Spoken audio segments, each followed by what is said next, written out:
स्वागत है आपका फाइनल ट्रेड में। नमस्कार, मैं हूं दीपांशु भंडारी। वीकेंड का है इंतजार और आज तो कुछ लंबा ही इंतजार होते हुए दिख रहा है। जिस तरह से सुबह से ही बाजार में सुस्ती का माहौल बना हुआ है और वहां से कोई बड़ी रिकवरी के आसार अब तक तो आते हुए नहीं दिखे। हल्की फुल्की रिकवरी बाजार ने कोशिश जरूर करी थी, बट आप देख रहे हैं सुबह से ही 16,400 के इर्द गिर्द ट्रेड होते हुए दिख रहा है और बैंक निफ्टी भी इस समय आपको सुस्ती के साथ ही ट्रेड करते हुए दिख रहा है। तो आइए देख लेते हैं आने वाले 1.5 घंटे के लिए इस समय की सबसे बड़ी बातें कौन कौन सी हैं। भारी गिरावट के साथ हो रहा है कारोबार। 16,400 के पास है निफ्टी, 700 अंक टूटकर बैंक निफ्टी 34,600 के करीब। वैसे तो सभी सेक्टर्स में आपको बिकवाली का दबाव आते हुए दिख रहा है, बट मेटल्स ये गिरावट में आपको सबसे आगे आते हुए दिखेंगे। 2.5% टूटा है मेटल्स का इंडेक्स। इसके अलावा ऑटो, बैंक्स और फाइनेंशियल्स, यहां पर भी आपको कमजोरी का ही रुझान बनते हुए दिख रहा है। फार्मा शेयरों में भी आपको बिकवाली आते हुए दिखेगी। डाउ फ्यूचर्स यहां पर सुस्ती है। कल रात 1000 पॉइंट से ज्यादा की गिरावट के बाद अब और नहीं फिसने, पर देखते हैं आज शाम को कैसा रहेगा अमेरिकी बाजारों का एक्शन। यूरोप के बाजार कल मिले जुले रहे थे, आज भी देखें तो बाकी ग्लोबल मार्केट्स के मुकाबले थोड़ी स्ट्रेंथ दिखा रहे हैं, सिर्फ आधे से 1% ही नीचे आए हैं। बट हमारे बाजार पर डालिए नजर, अक्रॉस द बोर्ड आपको सेलिंग प्रेशर आते हुए दिखेगा। हमने देखा सुबह से ही बैंक्स और फाइनेंशियल्स में ज्यादा दबाव है, वहां पर आपको गिरावट ज्यादा आती हुई दिख रही है। मेटल शेयर्स में आपको कमजोरी आती हुई दिख रही है। आईटी शेयर्स आज आपको सुस्त दिख रहे हैं। मिड कैप आईटी थोड़ा कोशिश कर रहा था सुबह रिकवरी के अटेम्प्ट की, बट उसके बाद कुछ ज्यादा बड़ी रिकवरी आती हुई नहीं दिखी। और साथ ही एक्सिस म्यूचुअल फंड का भी जो इशू चल रहा है उसकी वजह से भी थोड़ी चिंता फैली हुई है और चुनिंदा स्टॉक्स में बेवजह ही सही बट एटलीस्ट गिरावट तो आपको आती हुई दिख रही है। तो इस सब के बीच समझेंगे बाजार के एक्शन को, बात करेंगे एनएलजी से और जानेंगे उनकी स्ट्रैटेजी, मार्केट का डेटा समझेंगे और साथ ही हमारे सारे एक्सपर्ट्स भी हैं जो अपनी स्ट्रैटेजी और दमदार ट्रेडिंग आइडियाज आपको बताएंगे। पर आइए उस सबसे पहले जान लेते हैं आने वाले दिनों के लिए कुछ इंपॉर्टेंट ट्रिगर्स और साथ ही आज के खबरों वाले शेयर्स। कुशल, अरमान दोनों हैं हमारे साथ तैयार। कुशल, गुड आफ्टरनून, बताएं कौन से important triggers. Good afternoon Deepanshu. Triggers के लिहाज से निफ्टी में रिलायंस अपने नंबर्स पोस्ट मार्केट डिक्लेयर करेगा, साथ ही एफएनओ स्पेस से टाटा पावर के नंबर्स अभी भी आने बाकी हैं आज के दिन में। इनफैक्ट एलएनटी आज 4 बजे जो ग्रुप चेयरमैन है एएम नायक साहब, उनकी प्रेस कॉन्फ्रेंस होने वाली है, तो यहाँ पर क्या डिटेल्स निकल कर आती है हमारी नज़र यहाँ पर भी बनी रहेगी। ग्लोबल इवेंट के लिहाज से यूएस के जो अप्रैल महीने के जॉब्स डेटा हैं वो भी आज ही आते हुए दिखेंगे। कल के सत्र में एफएनओ स्पेस से नवीन फ्लोराइन अपने नंबर्स डिक्लेयर करेगा, साथ ही कैश सेगमेंट की लंबी सूची है चुनिंदा नाम, जिसमें बीएलएस इंटरनेशनल, शेषशाही पेपर्स, साथ ही सीआरएम सिल्क मिल्स जैसे स्टॉक्स अपने नंबर्स घोषित करते हुए नजर आएंगे। एंड जैसा कि आपने हेडलाइंस में बताया कि एलआईसी के जो एप्लीकेशन है वो कल और साथ ही संडे, ये दोनों दिन आप अप्लाई कर सकते हैं। 9 मई सोमवार यूपीएल अपने नंबर्स डिक्लेयर करेंगे निफ्टी से, साथ ही एफएनओ स्पेस से 3 कंपनियां, डालमिया भारत, जीएनएफसी और साथ ही पीवीआर, यहां पर आपको नजर रखनी है। कैंपस शूज जिसका हाल फिलहाल आईपीओ सब्सक्रिप्शन खुला था, वो फाइनली लिस्ट होता हुआ दिखेगा सोमवार को। 292 रुपए प्रति शेयर यहां पर इशू प्राइस था। कुल मिलाकर 1400 करोड़ रुपए का ये आईपीओ था। और हांगकांग और रशिया, ये दोनों मार्केट्स मंडे को बंद रहेंगे। ओके, तो हांगकांग के बाजारों में छुट्टी है, रशिया के बाजारों में छुट्टी है, हमारे बाजारों को पूरी तरह काम करना पड़ेगा। अब सीधा 9 अगस्त को ही हमें छुट्टी मिलने वाली है, तब तक डायरेक्ट हर ट्रेडिंग डे पर हम आपके साथ जरूर होंगे और आज के दिन भी समझेंगे कि बाजार के एक्शन को कैसे देखना है। थोड़ी सी मिड कैप्स में रिकवरी आती हुई दिख रही है, ये इंटरेस्टिंग है। स्टॉक स्पेसिफिक एक्शन अब फिर से आखिरी 1.5 घंटे के लिए बढ़ता हुआ दिख रहा है। निफ्टी भी जब हमने शो शुरू किया था तब से अब तक 50 पॉइंट रिकवर हो चुका है। बैंक निफ्टी पर लगभग 100 अंकों की मूव इस समय आपको आती हुई दिख रही है। तो हल्का एक्शन आ रहा है। डाउ फ्यूचर्स पॉजिटिव हो गए। अभी थोड़ी देर पहले जब मैं आपको बड़ी बातें बता रहा था तो डाउ फ्यूचर्स 50 अंक नीचे थे, अब देखिए पॉजिटिव टेरिटरी में आके 10 अंक ऊपर हो गए। तो थोड़ा रिकवरी के आसार इस समय आपको आते हुए दिख रहे हैं, बट ऑफकोर्स ये हमने थ्रू द डे देखा है। हल्की रिकवरी आती है फिर फिसलते हैं बाजार। देखते हैं इस बार अब 16,450 के ऊपर जो निफ्टी आया है टिक पाता है कि नहीं। आइए खबरों वाले शेयर्स जानते हैं अरमान के साथ। अरमान, गुड आफ्टरनून, बताएं। खबरों के साथ साथ मेरे पास कुछ नतीजे भी हैं। नतीजों में सबसे पहले कैनरा बैंक, जिसके स्टैंड अलोन मुनाफा 1011 करोड़ से बढ़कर 1666 करोड़ पर आता हुआ दिखा है। वहीं अगर आप ग्रॉस एनपी अगर देखेंगे तो वो 7.8% से घटकर 7.5% पर आता हुआ दिखा है। और अगर नेट एनपी की बात करें तो वो 2.9% से घटकर 2.6% पर आता हुआ दिखा है। और कंपनी ने 6.5 का एक डिविडेंड भी दिया है। फैक्ट का अगर नतीजे देखें तो कॉन्जो मुनाफा है जो 150 करोड़ से बढ़कर लगभग 233 करोड़ पर आता हुआ दिखा है। अगर आप कॉन्जो आय देखें तो 820 करोड़ से बढ़कर 1700 करोड़ पर आते हुए दिखी है। और अगर मार्जिन्स देखेंगे तो मार्जिन्स में हालांकि उसमें कटौती देखी गई, वो 24% से घटकर 17.5% आते हुए दिखे हैं। खबरों में सोलार इंडस्ट्रीज पर ध्यान रखिएगा, जिसमें कंपनी को 1563 करोड़ का एक ऑर्डर मिला है। वहीं आप एम्बेसी ऑफिस रिट्स पर ध्यान रखिएगा, जिसमें पुणे में 9 लाख स्क्वायर फीट के 2 नए प्रोजेक्ट्स कंपनी ने लॉन्च करे हैं। जाइडस वेलनेस, जिसमें एक दवा है हाइपरटेंशन के लिए, उसकी मंजूरी मिल चुकी है यूएस एफडीए से। कोरोमंडल इंटरनेशनल पर ध्यान रखिएगा, जिसमें अफ्रीका की एक कंपनी है जिसका 45% हिस्सा कंपनी ने खरीद लिया है और ये लगभग 150 करोड़ में ये हिस्सेदारी खरीदी है। रत्नामटी मेटल पर ध्यान रखिएगा, जिसमें कंपनी को लगभग 206 करोड़ का एक ऑर्डर मिला है। उसके साथ साथ प्रीमियर एक्सप्लोजिव्स भी है, जिसमें कंपनी को एक 105 करोड़ का एक ऑर्डर मिला है। और अंत में मेरे पास एक ब्लॉक डील है, जिसमें एनटीपीसी में कई 30 लाख शेयर के कहीं ज़्यादा सौदे देखे गए हैं। ओके, तो ये है आपके लिए कुछ खबरों वाले शेयर्स। आइए हमारे सारे एक्सपर्ट से भी जुड़ेंगे। उससे पहले एक बार मार्केट का एक्शन जो सुबह से बना हुआ है, इस पर अनिल जी की राय ले लेते हैं। सर, थोड़ी सी, बहुत ही थोड़ी सी रिकवरी, 50 पॉइंट की रिकवरी अभी अभी हमने निफ्टी पर देखी थी। बैंक निफ्टी 100 अंक रिकवर हुआ था, डाउ फ्यूचर्स 50 अंक रिकवर हुए थे। स्टॉक स्पेसिफिक एक्शन फिर भी हो रहा है, बट सुबह से इंडेक्स की जो सुस्ती है वो बनी हुई है। आखिरी 1 घंटा थोड़ा वॉलेटाइल जरूर होते हुए दिखा, अगर आप बाजार के चार्ट देखें तो। रिकवरी थोड़ी सी है, बहुत थोड़ी सी। कितनी चाहिए? हाँ, कितनी चाहिए आपको? थोड़ी तो मीनिंगफुल कराइए। यहाँ से 250 अंक नीचे होगी ना। अब हमने शो शुरू किया, अब कॉल्स भी आएंगे। तैयार है रिकवरी के लिए, थोड़ा यहाँ से रिकवरी के लिए तैयार होगा, ऐसा लग रहा है। एक ही कंडीशन है दीप, देखिए, कॉन्फिडेंट रहना ठीक है और कॉन्फिडेंट रहना रिस्की है। एब्सोल्युटली। सो 2 चीजों पर फोकस करना है। पहला, डाउ फ्यूचर फ्लैट है, 50-75 गिर जाए तो टेंशन लेना मत, और 75-100 बढ़ जाए तो खुश हो जाना। खुश हो जाना? हाँ। अच्छा, टेंशन नहीं लेना, पर नहीं, मतलब मैं इतना प्रेडिक्टेबल भी नहीं हूँ कि मैं जो बोलूँ आप पहले से अंदाजा लगा लो कि अनिल जी क्या बोलेंगे। तो अगर 101 पॉइंट बढ़ जाए तो खुश हो जाना और खरीद लेना अच्छे से दबा के। ओके। और अगर थोड़ा खराब होता दिखे तो थोड़ा अलर्ट रहना। अलर्ट क्या रहना है वो बताता हूँ।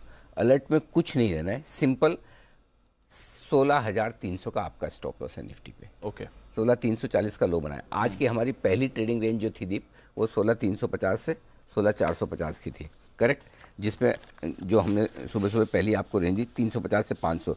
और आपको याद होगा सुबह हमने जब शो की बात की थी जहाँ प्री ओपनिंग सेशन में, कि आज 350 से 500 की रेंज में इस मार्केट को टाइम पास करना है। 500 के ऊपर जाकर टिकेगा तो बढ़िया तेजी, और 350 के नीचे जाएगा तो फिर कमजोरी फ्रेश होगी, करेक्ट। आज का लो 340 है, हाई 482 है। बिल्कुल एकदम परफेक्ट, पूरा दिन भर उस रेंज में निकाल दिया गैप से खुलने के बाद, तो सही काम कर रहा है। बैंक निफ्टी की हमारी ये बात थी कि 34,400 34,550 वो रेंज है। आप लो देख लीजिए, 34,400 की जगह 34,353 है, 50 पर नीचे, और 34,550 का ऊपर में थोड़ा सा 750। तो बैंक निफ्टी की रेंज थोड़ी सी बड़ी है, लेकिन ज़्यादातर वक्त उसी रेंज में बिता रहा है। डेटा जो दिखा रहे हैं वो ये कह रहे हैं कि कहीं कोई चिंता की बात नहीं, हल्के बाजार हैं। हल्का भी डाउ का सपोर्ट आया तो एक बार 16,500 की तैयारी निफ्टी की है, और बैंक निफ्टी की तैयारी आपके 34,900 950 तक की बन सकती है। तो इसलिए मेरा बायस हल्का पॉजिटिव साइड पर है। ओके। हाँ, लेकिन रिस्क मैनेजमेंट के साथ। और रिस्क मैनेजमेंट क्या है? 16,300 स्टॉप लॉस, और निफ्टी में 16,300, और बैंक निफ्टी में आपका स्टॉप लॉस बनेगा 34,200 का। सिंपल, इस स्टॉप लॉस के साथ लॉन्ग है। ओके। लॉन्ग करना है, तेजी में बने रहना। तेजी में बना रहा। अब तैयारी है तेजी। मतलब थोड़ी शॉर्ट काटनी चाहिए, भले रुक के काटो। काटने मतलब ऐसा नहीं जरूरी है आप अभी का भी कूद के काट लो, लेकिन अगर डाउ फ्यूचर नहीं खराब, देखो मैं 2 बार अगर लगा रहा हूँ, क्योंकि देखिए ये करना ही पड़ेगा। 1000 पॉइंट एक दिन ऊपर और 1000 नीचे, और फिर एकदम पूरे दिन फ्लैट ट्रेड करे, तो ऐसा हम नहीं बोल सकते यही फॉलो से आज 1000 रात को 1000 ऊपर बंद हो जाएगा, कुछ भी हो सकता है। तो हम हमारे रिस्क मैनेजमेंट के हिसाब से व्यू बनाएंगे। डन। व्यू कुछ भी हो, आपका रिस्क मैनेजमेंट जरूरी है। आप शॉर्ट हो 16,500 का स्टॉप लॉस रखो, लॉन्ग हो 16,300 का स्टॉप लॉस रखो। अगर करना ही है ट्रेड तो नीचे के लेवल पे थोड़ा 16,400 के नीचे जब आए लॉन्ग करने की कोशिश करो। ठीक है। करना ही है बैंक निफ्टी जब 34,500 के नीचे आए लॉन्ग करने की कोशिश करो। क्लियर ट्रेड दे रहा हूं आपको। समझ गया बस।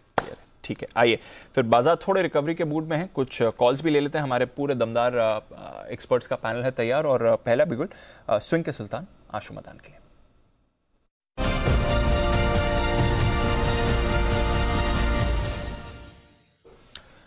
गुड आफ्टरनून आशु जी, बताएं सर। दीपांशु, बाइंग करनी है रिलायंस में 2625, 2626, 27 का फ्यूचर चल रहा है। 2605 के स्टॉप लॉस से रिलायंस में बाइंग करनी है। 2655 से 2670 का भाव लगता है कि रिलायंस में आना चाहिए। और दीपांशु, मेरे अभी जब जो अनिल जी मार्केट बोल रहे थे उस मार्केट कमेंट्री से काफ़ी मतलब उनके साथ अलाइंड होते हुए मेरे पास एक स्प्रेड भी है, और मार्केट की डिस्कशन भी है। जब अनिल जी फ्री होंगे तो मैं वो स्प्रेड भी देना चाहूँगा, बट जो इमीडिएट कॉल है दीपांशु, वो अगर मार्केट में रिकवरी आती है तो डेफिनेटली रिलायंस ही लाएगा मेजरली, और कोई नहीं, कुछ खास नहीं लगता, बट इसलिए रिलायंस की कॉल दी है जो अभी हमने क्लाइंट से शेयर की है। छोटी कॉल है, कोई बहुत लंबी पोजिशनल कॉल नहीं है। 15 से 20 रुपए का स्टॉप लॉस और 30 से 40 रुपए का ऊपर का टारगेट है। तो यह है आपके लिए रिलायंस जो रिकवरी के मूड में आ रहा है आशु जी की तरफ से 2655 2670। बार बार जो लोग बोलते हैं ना कि अनिल जी फ्री हो तो ये करूं, या बार बार लोग बोलते हैं कि अगर हमारे आगे कोई नहीं है कतार में तो हम कॉल दें, मुझे बहुत अच्छा फील होता है इससे। अचानक से हमें हमारी इंपॉर्टेंस लगने लगती है। एक्चुअली देखा जाए तो मैं एकदम फ्री हूँ और अभी भी आशु जी आपकी ले सकता हूँ आराम से कॉल से, आप जो देना चाहें, लेकिन चूंकि आपने बोला तो मुझे भी बताना जरूरी कि मैं थोड़ा बिजी आदमी हूँ, तो इसलिए पहले बिगुल क्लोजिंग शो का कुणाल जी और राकेश जी के लिए स्पेशल पिक का।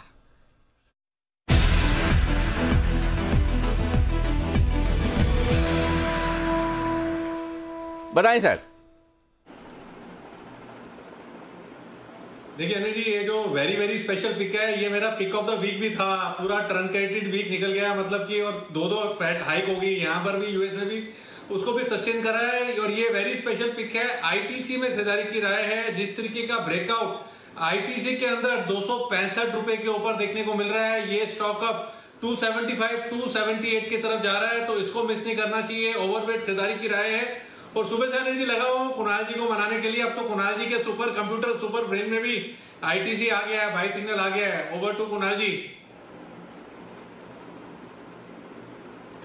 अनिल जी देखिए, आशु जी को रोककर आपने जो हमें जाने का मौका दिया, अनिल जी कॉल देने का मौका दे रहे हैं, उसके लिए बहुत बहुत धन्यवाद। अनिल जी खरीदारी की राय है आईटीसी पर। जैसे राकेश जी ने कहा कि जबरदस्त चार्ट स्ट्रक्चर है, स्टॉक लगातार टिका हुआ है, बाजार में उठापटक है, यही सेफ हेवन है, तो यहां पर खरीदारी करके चलने की हमारी राय है। स्टॉप लॉस रखें 262 रुपए पर, 262 पर स्टॉप लॉस रखें, जो कि इमीडिएट इंट्राडे चार्ट्स पर सपोर्ट है। 262 के स्टॉप लॉस से बाय करें। 272 पहला टारगेट, और इवेंचुअली 280 के लेवल्स भी आपको आईटीसी में देखने को मिलेंगे। तो 272 280 के टारगेट के लिए आईटीसी में खरीदारी कराएं। कुणाल जी 263 पे ट्रेड कर रहे हैं, 262 का स्टॉप लॉस, सिर्फ 1 रुपए नीचे। नहीं अनिल जी, मैं कैश मार्केट के लेवल्स दे रहा हूं अनिल जी आईटीसी में। कैश मार्केट किस तरह है अनिल जी? मुझे कैसे पता चलेगा कैश के कि फ्यूचर के? मैं तो फ्यूचर ही मान के चल रहा था। हाँ अनिल जी, आमतौर पर तो फ्यूचर्स ही देते हैं, हाँ। लेकिन क्योंकि अनिल जी ये वेरी वेरी स्पेशल पिक है, इसीलिए कैश मार्केट के स्तर दे रहे हैं। Okay, wonderful. ओके, अच्छा, आमतौर से याद आया, दिल्ली में आम का सीजन कैसा चल रहा है? अनिल जी फीका चल रहा है बिल्कुल। मुंबई आओ, बहुत ही बढ़िया, बेस्ट क्वालिटी के हापुस, एकदम फर्स्ट क्लास। कहाँ रखे हो? और बढ़िया आम को आम खाने हो तो पूना जाओ, किरण जी के यहाँ, मतलब बेस्ट क्वालिटी है एकदम। जितना आप रत्नागिरी और उस तरफ पहुंचेंगे। आप कोरियर कर दें अनिल जी। हेलो, आवाज नहीं आ रही है? अच्छा, लगता है कुणाल जी से हमारा संपर्क टूट गया है। थोड़ी देर में हम वहाँ पहुंचेंगे, तब तक आइए जल्दी से एक बिगुल सिमी जी के लिए, सिमी के नॉन स्टॉप शेयर।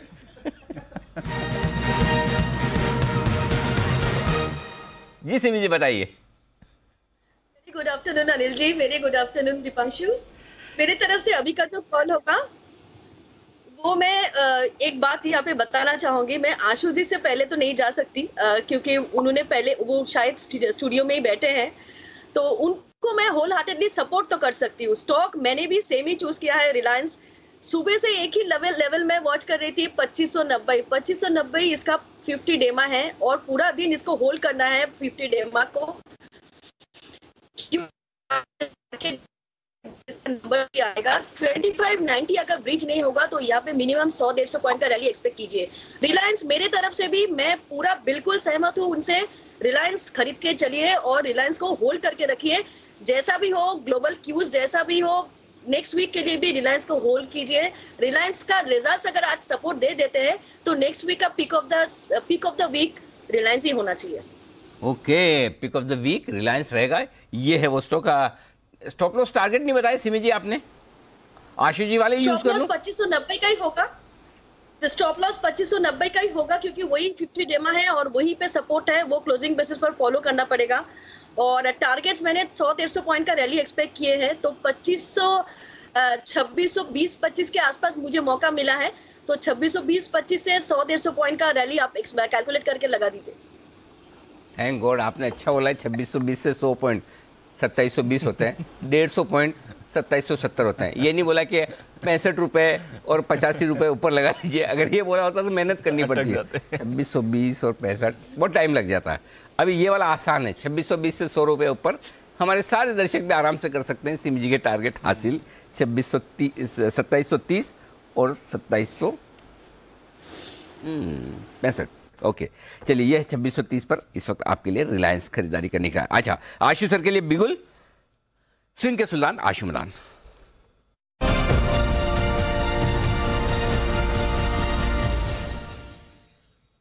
बताएं आशु सर।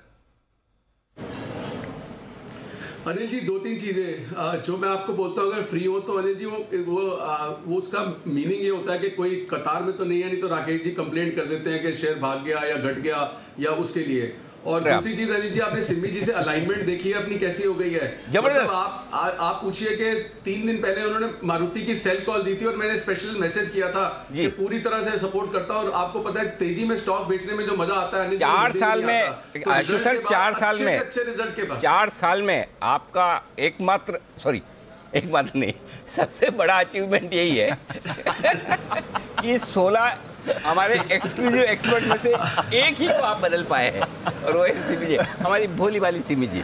बाकी सब वैसे के वैसे है, कोई ना तो किरण जी बदले ना कुणाल जी बदले, बाकी कोई नहीं बदले। हाँ जी जी जी आशु जी।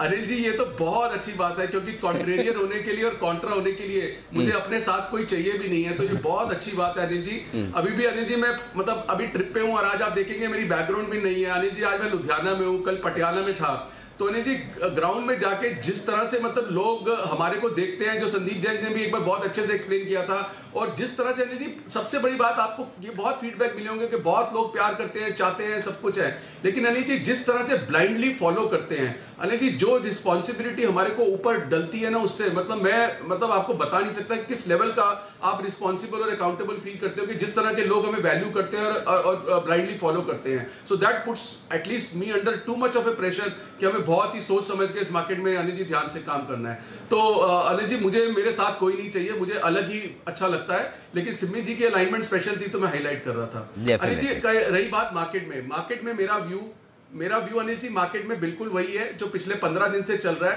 कि मार्केट खराब है। At the same time Anil ji, पिछले 400-500 पॉइंट के फॉल में मैंने कोई शॉर्ट कॉल नहीं दी, क्योंकि मैं नोटा इसलिए बोल रहा हूं कि आप कुछ भी करेंगे लॉस होगा। तो अनिल जी, सिर्फ मौके ढूंढ के अपने पोर्टफोलियो से बाहर निकलना है। और अनिल जी, 1 या 2 दिन की बात नहीं है, जो इंटरेस्ट रेट राइज हो रहा है, जो यूएस में चल रहा है, इस तरह की चीजें अनिल जी डिकेड्स के अंदर पहले हुई थी। और इसका इफेक्ट आप 1 दिन या 2 दिन नहीं कि अगर आज 200 पॉइंट बढ़ जाए तो नहीं सब ठीक है, या 200 पॉइंट घट जाए, नहीं है तो घट गया, खत्म हो गया। It has a far reaching effect, और ये हमारे को देखते हुए मिलेंगे।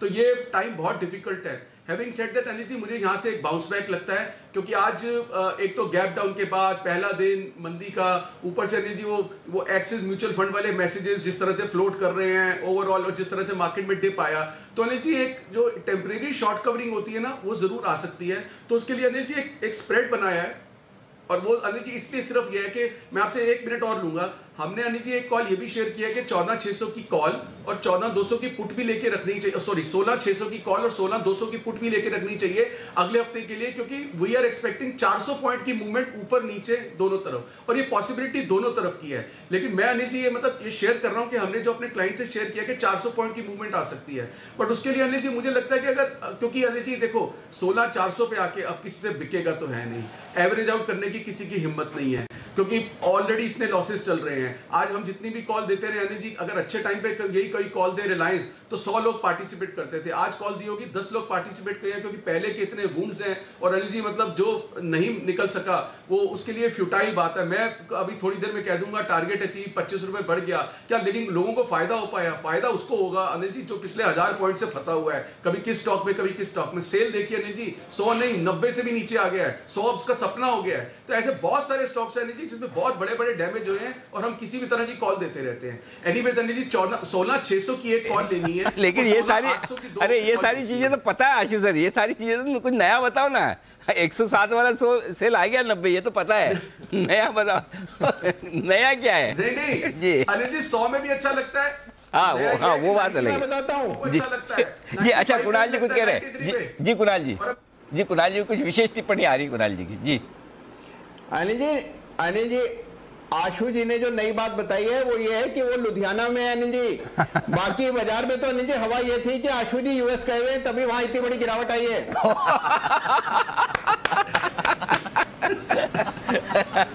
आशु जी ये तो इसे कॉम्प्लीमेंट ही माने आप, बिल्कुल इसमें कोई डाउट नहीं। अच्छा सर बताएं आपकी कॉल जी।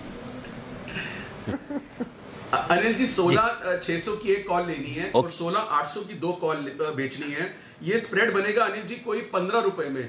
तो 15 रुपए में अनिल जी मेरे पास एक ऑप्शन है कि अगर मार्केट में 400 पॉइंट की निफ्टी की रिकवरी आती है किसी वजह से, चाहे वो डाउ की वजह से या बाउंस बैक की वजह से, शॉर्ट कवरिंग की वजह से, तो मैं इस तरीके से तो पार्टिसिपेट कर सकता हूं। कुछ नया लेके तो और अनिल जी गले में मतलब माल पड़ा हुआ है पहले ही और आ जाएगा, या प्लेन वनीला ले लूंगा तो शायद फिर से लॉस हो जाएगा। तो अनिल जी ये 15 रुपए लगा के 16,600 की एक कॉल लेनी है, 16,800 की 2 बेचनी है। ये ऊपर 17,000 तक मेरे को मतलब 16,600 से 17,000 तक प्रॉफिट एरिया है। इसकी कॉस्ट सिर्फ 15 रुपए है। तो अनिल जी इस तरीके से मैं जो बाउंस बैक, फिर अनिल जी विशफुल, होपफुल और एक्सपेक्ट कर रहा हूं। लेकिन having said that Anil ji मैं बाउंस बैक के लिए प्ले कर रहा हूं, तेजी में नहीं हूं अनिल जी। एग्जिट नहीं मिलेगा, लोगों को नहीं मिलेगा। ये गड्ढा जो है, ये फंसने का जो एचडीएफसी ट्विन से स्टार्ट हुआ है, उसके बाद आईटी और बाकी स्टॉक्स में ये इतना डीप होता जा रहा है कि अनिल जी जितना डीप होता जाएगा उतना निकलने में मुश्किल होगा। तो जो वही स्ट्रेटेजी है, डैमेज कंट्रोल करिए, एग्रेसिव कॉल राइटिंग करिए। आप जिस पोजीशन में फंसे हुए हैं सबको ऑप्शंस के लिए बोलता हूं, प्रमोट करता हूं, पुश करता हूं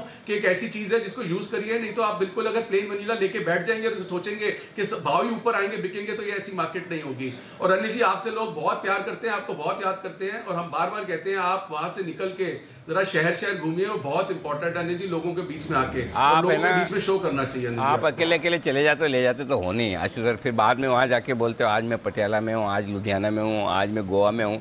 हम यही रह जाते हैं ऐसे कैसे ही। अगली बार थोड़ा अनिल जी मैं अगले 15 दिन का शेड्यूल भेज देता हूँ आपको। गए जाओ। नहीं देखिए क्या है, हमारी मजबूरियाँ होती हैं। हाँ वीकेंड पर शायद प्रोबेबली ट्रैवल कर भी पाएँ, लेकिन वीकडेज में थोड़ा मुश्किल हो जाता है, नो डाउट। और एक चीज़ ये है आशु सर, ये तो क्लियर है कि 2 साल में वर्क फ्रॉम होम और ये सब करके देखा है ना, जो मज़ा शो करने का यहाँ से आता है स्टूडियो से, बिल्कुल वो घर से या बाहर से नहीं आता। बाहर से ठीक है काम चलाओ कर लेते हैं, अगर समझे मैं दिल्ली गया कर रहा हूँ शो, स्टूडियो से कर रहा हूँ तो फिर भी ठीक है, लेकिन कोई रिमोट प्लेस से करते तो ठीक है, वो काम चलाने वाला हो जाता है। लेकिन चलिए बिल्कुल आपके साथ एक तो पक्का है, कहीं न कहीं रिमोट प्लेस में कोई लोकेशन पे जाके शो करना ही करना है, ये वादा है। आइए तब तक एक बड़ी खबर की तरफ बढ़ते हैं आगे। हमारे संवाददाता तरुण शर्मा हमारे साथ कार्यक्रम में शामिल हो रहे हैं, बड़ी इंटरेस्टिंग खबर लेकर आ रहे हैं, जो कि आपको कुछ इंटरेस्टिंग डेवलपमेंट होते हुए दिख रहे हैं, कुछ नियमों को लेकर, और उस पर क्या कुछ एक्शन आगे हो सकता है। जो कुछ पैसा विदेशों से आता है, विदेशी निवेशकों के जरिए आता है, तो उसमें अगर किसी तरह का कोई दुरुपयोग हो रहा है तो इसको रोकने के लिए सेबी और वित्त मंत्रालय के बीच में बैठक हुई है। कब हुई है बैठक, इस बैठक में क्या बातचीत हुई है, क्यों हुई है, इसका पूरा जायजा आपको दे रहे हैं तरुण बताइए क्या कुछ डेवलपमेंट हो रहे हैं विदेशों से जो पैसा भारतीय बाजारों में लग रहा है उसको लेकर। बिल्कुल सर, मैं बताना चाहूँगा कि अल्टीमेट बेनिफिशियरी ओनरशिप एक बड़ा सवाल बन गया है सेबी और फाइनेंस मिनिस्ट्री दोनों के लिए। और सेबी ने एक पत्र लिखा है फाइनेंस मिनिस्ट्री को और कहा है कि जो अभी स्टेक है, चाहे वो 15% हो एक फंड के लिए, या ग्रे एरिया से जो पैसा इंडिया में आता है, वो यदि फंड का है तो 10% से ऊपर की जो लिमिट है वो, और या 15% यदि ट्रस्ट के थ्रू आ रहा है तो उनमें अल्टीमेटली बेनिफिशियरी ओनरशिप आपको बताना पड़ता है। तो सेबी ये चाहता है कि ये जो लिमिट है इसको कम किया जाए, क्योंकि 10% काफ़ी बड़ी एक लिमिट है, जिससे स्टॉक मार्केट या कहें कि बाजार के अंदर एक बड़ा पैसा इनकी तरफ से लगाया जाता है। तो सेबी का ये मानना है कि जब तक आप अल्टीमेटली बेनिफिशियरी ओनरशिप नहीं पता लग पाता तो एक बड़ा रिस्क बाजार में खड़ा रहता है। तो उस रिस्क को कम किया जाए, और सरकार को एक बार सोचना चाहिए कि जो 10% और जो 15% की जो लिमिट है उसको कैसे कम किया जा सकता है। और यही कंसर्न रेवेन्यू डिपार्टमेंट का भी है। रेवेन्यू डिपार्टमेंट की हाल में हुई मीटिंग में भी साफ तौर से ये कहा गया कि जो मिनिस्ट्री ऑफ कॉर्पोरेट अफेयर्स के जो रूल्स हैं उसको पीएमएलए के रेगुलेशंस के साथ सिनर्जी लाई जाए, और एक इंस्टेंट या कहें कि एक इंस्पेक्शन करना चाहिए उन कंपनीज का, एक रैंडम इंस्पेक्शन होना चाहिए जिससे पता लग सके कि जो लोग कंपनियों को होल्ड कर रहे हैं वो कौन है।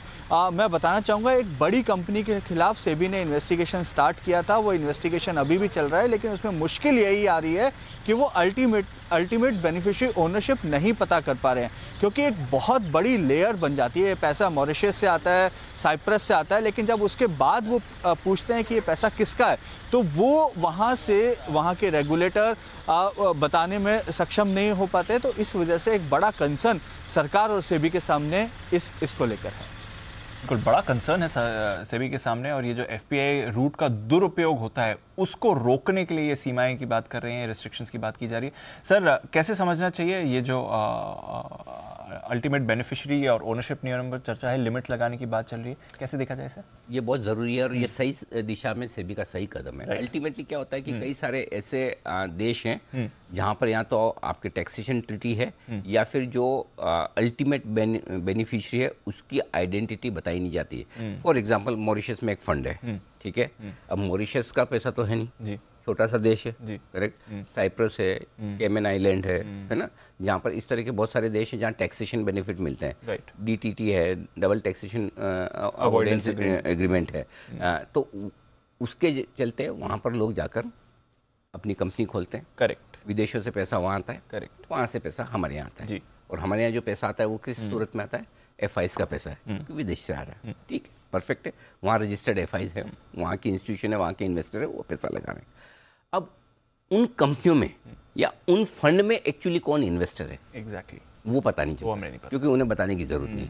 सेबी यही चाहती है कि अल्टीमेट ओनरशिप किसकी है, किसका पैसा लगा है, ये हमें पता होना चाहिए, जो कि सही है, तभी आप मार्केट को सही तरीके से रेगुलेट कर सकते हैं। दो तरीके से, एक कहीं ऐसा नहीं कि हिंदुस्तान के लोगों का, हिंदुस्तान के प्रोमोटर्स का पैसा घूम फिर के उधर जा रहा है, उधर आके पता चला यहाँ से पैसा बाहर भेजा, बाहर से वहाँ भेजा, वहाँ से आके अपनी शेयर खरीद रहे हैं, राउंड ट्रिपिंग और खुद की शेयर खरीद रहे हैं। तो इसके लिए अब सेबी एक्शन में आती हुई दिख रही है, और ये वाकई में एक बहुत सही बड़ा एक्शन है, और अगर ये होता है तो नेचुरली सेबी के पास ज़्यादा पावर होंगे, सेबी और ज़्यादा बेहतर तरीके से मार्केट को रेगुलेट कर पाएगी, फॉरेन इन्फ्लोस को रेगुलेट कर पाएगी। और सबसे बड़ी चीज़ ये कि सेबी क्या चाहती है, सेबी ये चाहती है भाई कि देखिए बाद में तो कुछ भी कर लें, होने के बाद आप पता लगा सकते हैं आराम से ये वो, लेकिन पहले ही रोक लें, एग्जैक्टली, तो मार्केट आपके और ज़्यादा हेल्दी हो जाए, और ये एक पर्पज़ है। तो इसको लेकर ये बैठक हुई, बड़ी खबर लेकर आए तरुण हमारे लिए,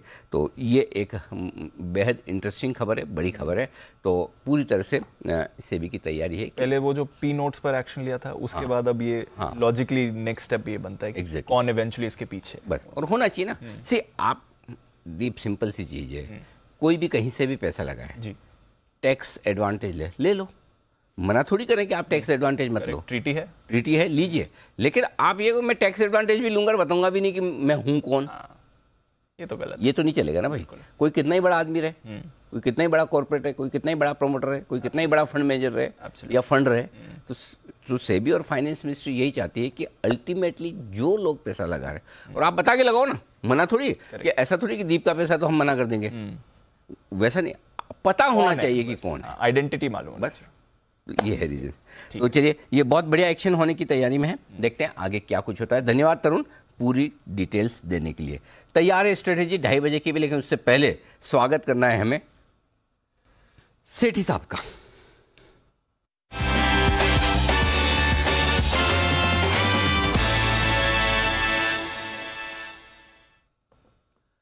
सेठी साहब स्वागतम, बताएं सर क्या है इरादा?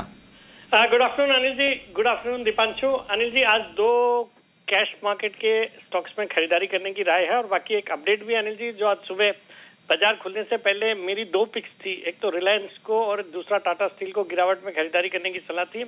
अभी रिलायंस में एक अच्छी खासी तेजी हुई है, और उसके बाद अब सबके रडार पे आया। अभी थोड़ी देर पहले आशु जी ने रिकमेंड किया, सेमी ने रिकमेंड किया, और टाटा स्टील भी अपने जो आज के लोज है 1240-45 से अभी चल के 1280 तक आ गया है, तो both the stocks have done well. बाकी अनिल जी 2 स्टॉक है कैश मार्केट के जिनमें खरीदारी करनी है अभी। ओके, चलिए बताएं सर कौन कौन से स्टॉक्स? अनिल जी, जो आज का पहला स्टॉक है, स्टॉक का नाम है कॉस्मो फिल्म्स, 1990 के लेवल पे अभी स्टॉक ट्रेड करता है। भारत की एक दिग्गज फ्लेक्सिबल पैकेजिंग इंडस्ट्री वाली कंपनी है जो कि बीओपीपी फिल्म्स, थर्मल फिल्म्स और कोटेड फिल्म्स बनाती है।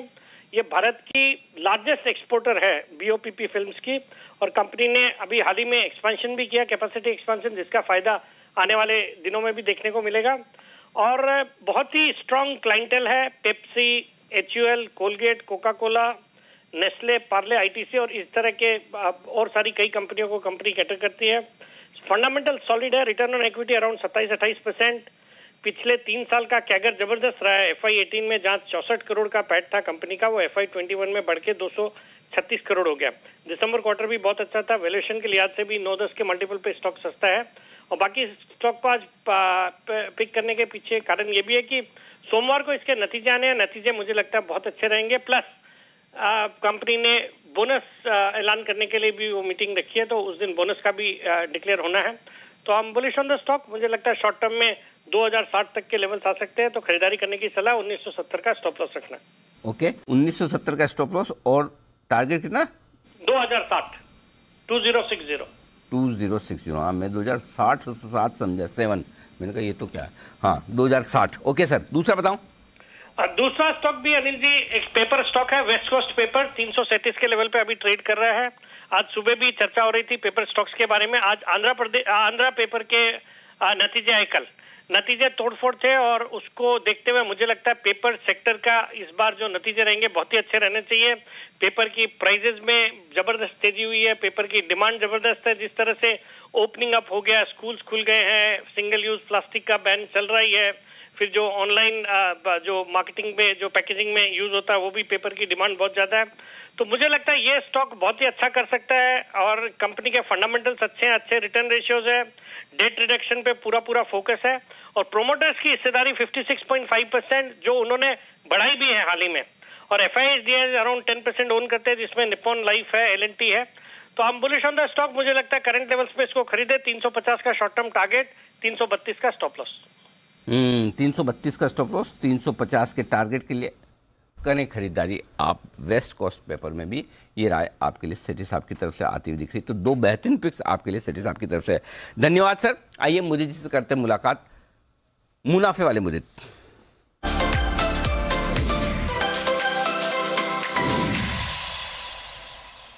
बताएं मुदीद जी। Good afternoon Anil ji. Good afternoon दीप। बिल्कुल, देखिए एक स्टॉक को यहाँ पर बेच के चलना है।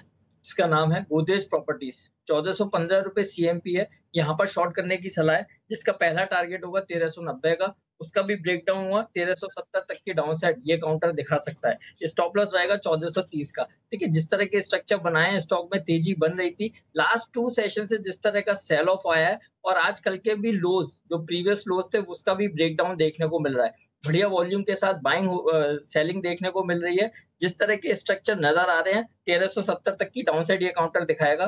गोदरेज प्रॉपर्टीज को यहाँ पर बेच के चलने की सलाह होगी। स्टॉप लॉस रहेगा 1430 का। तो ये है आपके लिए गोदरेज प्रॉपर्टीज, जहां पर आपको करके चलनी है बिग वाली इस समय। आइए 2:30 भी बज गए हैं और लेते हैं अनिल जी से उनकी मार्केट स्ट्रैटेजी।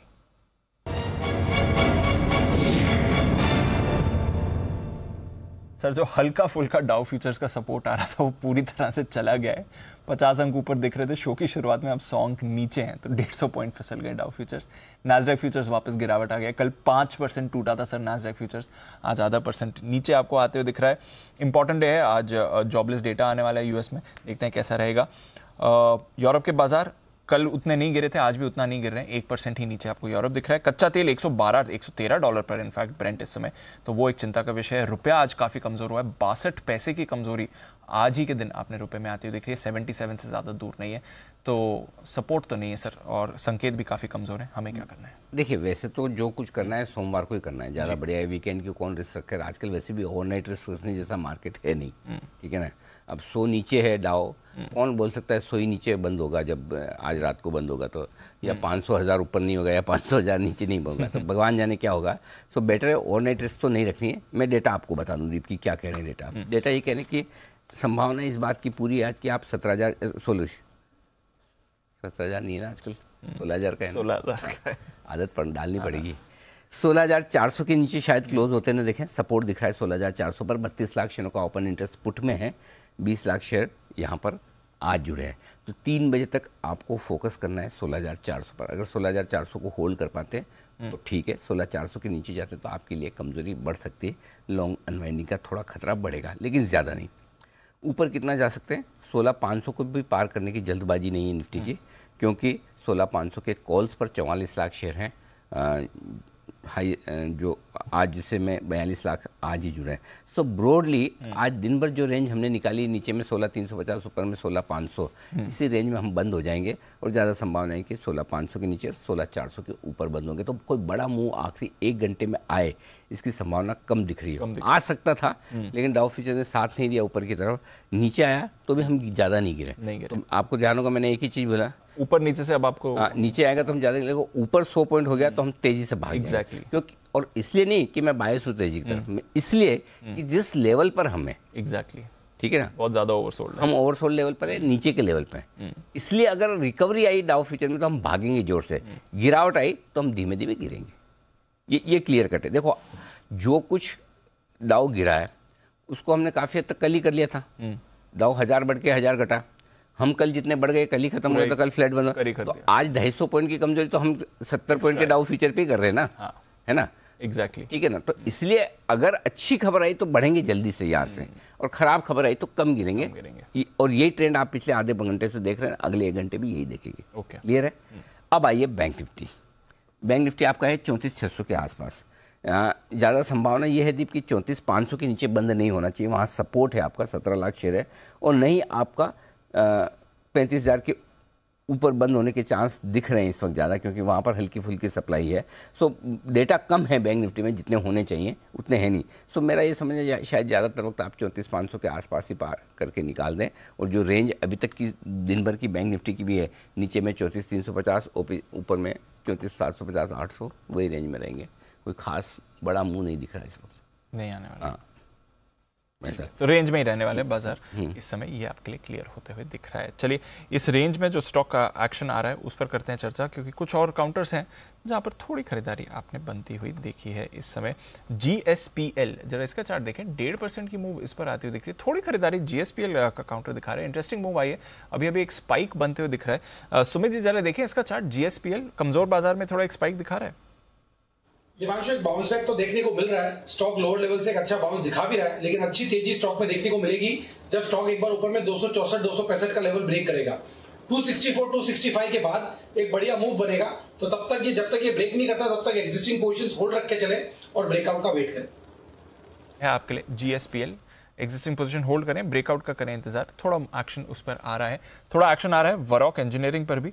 सुबह काफ़ी कमज़ोर हुआ था, वहाँ से देखिए एक पिछले घंटे में एक बढ़िया रिकवरी वरॉक ने दिखाई। अब देखते हैं इन लेवल्स पर सेटल होता है या नहीं, बट आज रिकवरी अच्छी है। हैप्पीएस्ट माइंड्स, सिमी जी इसका चार्ट देखें, सुबह नतीजों पर रिएक्ट कर रहा था, अब थोड़े एक्शन में है। हैप्पीएस्ट माइंड्स पर कोई रहा है 2% ऊपर।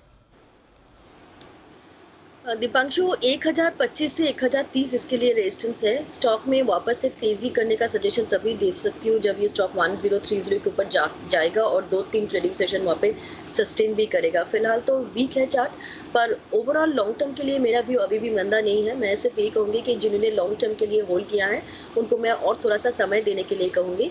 स्टॉक में थोड़ा सा टाइम और देना पड़ेगा। करंट लेवल पर कोई बाय रिकमेंडेशन नहीं है।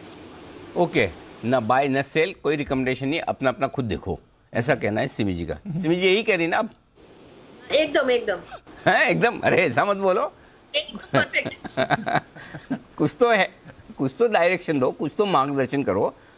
लोग आपको देखने सुनने के लिए आते हैं, ऐसा मत बोलो अपना अपना खुद देखो। मार्क कैसे दर्शन करे? Market itself is confused. मैं कैसे मार्केट को कंफ्यूज करने के लिए रोकूं? देखिए अनिल जी, लास्ट वीक मुझे याद है एकदम एक्सपायरी से पहले एक दिन पहले आईटी सेक्टर में बहुत ही तेजी देखने को मिला था।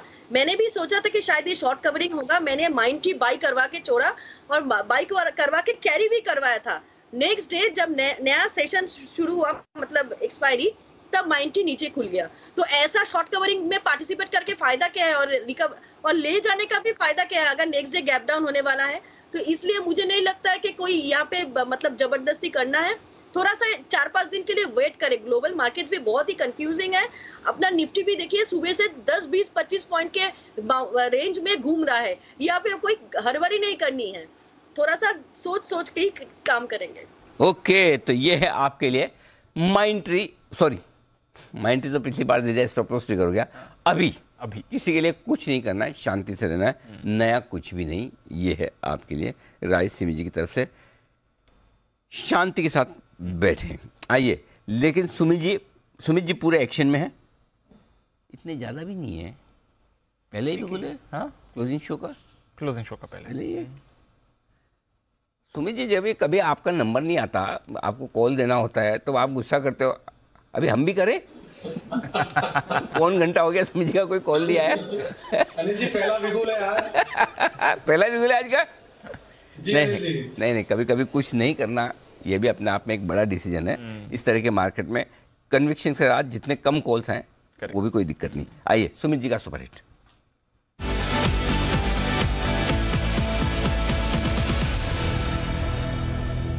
जी बताएं सर। जी अनिल जी, अभी बहुत देर के वेट के बाद एक बाय का बिगुल बज रहा है ये, और बाय का स्टॉक है। स्टॉक का भाव चल रहा है 165 रुपया 75 पैसा, 165 रुपया 80 पैसा। स्टॉक का नाम है ONGC। ONGC के अंदर पिछले 3 दिनों से तेजी देखने को मिल रही है। आज मॉर्निंग आवर्स में थोड़ा सा डिप आया, लेकिन अब वापस से बाइंग देखने को मिल रही है।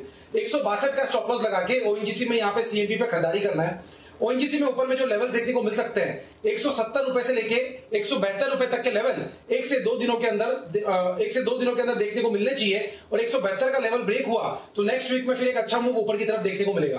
तो ONGC में खरीदारी करें, 162 का स्टॉप लॉस, 170 से 172 का टारगेट। स्टॉप लॉस 170 से 172 के टारगेट में करें खरीदारी ONGC में। ये राय सुमित जी की। आशु सर भी कुछ विशेष टिप्पणी करना चाहते हैं। जी आशु सर। अनिल जी, जो भी आपने कहा ना, कभी कुछ ना करना, तो अनिल जी ये बहुत बड़ा ट्रेड है। Not doing anything is a very very very big trade and very important view. और अनिल जी पिछले 15 दिन से मतलब मैं बार बार जो एक चीज बोल रहा हूँ आपको ना करना। और अनिल जी ग्राउंड में भी सबको यही है, क्योंकि अनिल जी क्या है कि मार्केट में सबको लगता है, अगर आप हम सब भी बैठे हुए हैं, आप देखिए 1.5 घंटे का आप भी शो करते हैं, कुछ ना कुछ, कोई लॉन्ग कोई शॉर्ट कुछ निकल के आएगा। लेकिन अनिल जी ये मार्केट ऐसी और ऐसी डिफिकल्ट हुई है कि आप कुछ भी कर लो। अगर आप सब मुझे बोल रहे हैं कि खराब लग रहा है तो आप शॉर्ट क्यों नहीं खुला बोलते? तो अनिल जी एक तो शॉर्ट बोलने से वैसे ही लोगों को बहुत बुरा लगता है कि मतलब लोगों का पैसा टूट रहा होता है ऑलरेडी पोर्टफोलियो में, और खराब बोलो। तो अनिल जी थोड़ा सा समझदारी से कोशिश करने लग जाओ, मतलब अपने को वो क्या कहते हैं, अपने इमोशन को कंट्रोल करके, कि बस यही बोल रहे हैं कि अनिल जी या तो कुछ ना करो या अपना निकलो। लेकिन इतनी अनिल जी जो उल्टी सीधी मतलब उसमें मत पड़ो कि ये एवरेज करना है वो एवरेज करना है, या तो कुछ ना करो, बिल्कुल कुछ ना करो, क्योंकि आप कुछ भी करोगे लॉस होगा। तो ये इतना बड़ा ट्रेड है अनिल जी, ना करना मार्केट पार्टिसिपेंट्स के लिए जो कि कंपल्सिव ट्रेडिंग होते हैं, जिनको मार्केट में करनी है। For example Anil ji option seller, उनको ऑप्शन बेचनी है, एक एक्स अमाउंट आता ही आता है, उनको हर हफ्ते वो लगता है कि नहीं यार आज वो मेरे लेजर में अमाउंट नहीं आया, अरे भाई 3 हफ्ते आएगा, 1 हफ्ते नहीं आएगा, कुछ नहीं। लेकिन और एंड में अनिल जी वो पुट भी जरूर बिकती है, और पुट बेचना तो अनिल जी आपको पता है कि तौबा अपनी के कहीं नहीं। और इस बार भी देखिए अनिल जी पिछले 1 हफ्ते से पुट सेलर को क्या किया, सारा कमाया धमाया निकाल के रख दिया पुट सेलर का। तो अनिल जी ना ट्रेड करना is a very very big trade. ये छोटी बात नहीं है, ये बहुत बड़ी बात है। ये के बढ़िया है, सही बात है। अपनी भावनाओं पर काबू रखते हुए, भाव के भावों में न बहते हुए कुछ न करें, ये अपने आप में बहुत बड़ी बात है। लेकिन एक और ऐसी स्पेस है कई शेयरों की जिनके लिए बहुत बड़ी बात हुई। वो बड़ी बात है कि आप सब लोग हर चीज़ को कंपेयर करते हैं कि कोविड के टाइम क्या था, कोविड के पहले क्या था, बराबर है। देखो कोविड के पहले ये था, अब जो माहौल है कोविड के भी वो पहले के लेवल का आ गया। ऐसा काम सिर्फ अच्छी चीज़ों में नहीं होता, खराब चीज़ों में भी होता है कि प्री कोविड लेवल। तो जी हाँ, अब हम आपको दिखाने जा रहे हैं एक ऐसी लिस्ट जो प्री कोविड लेवल की है।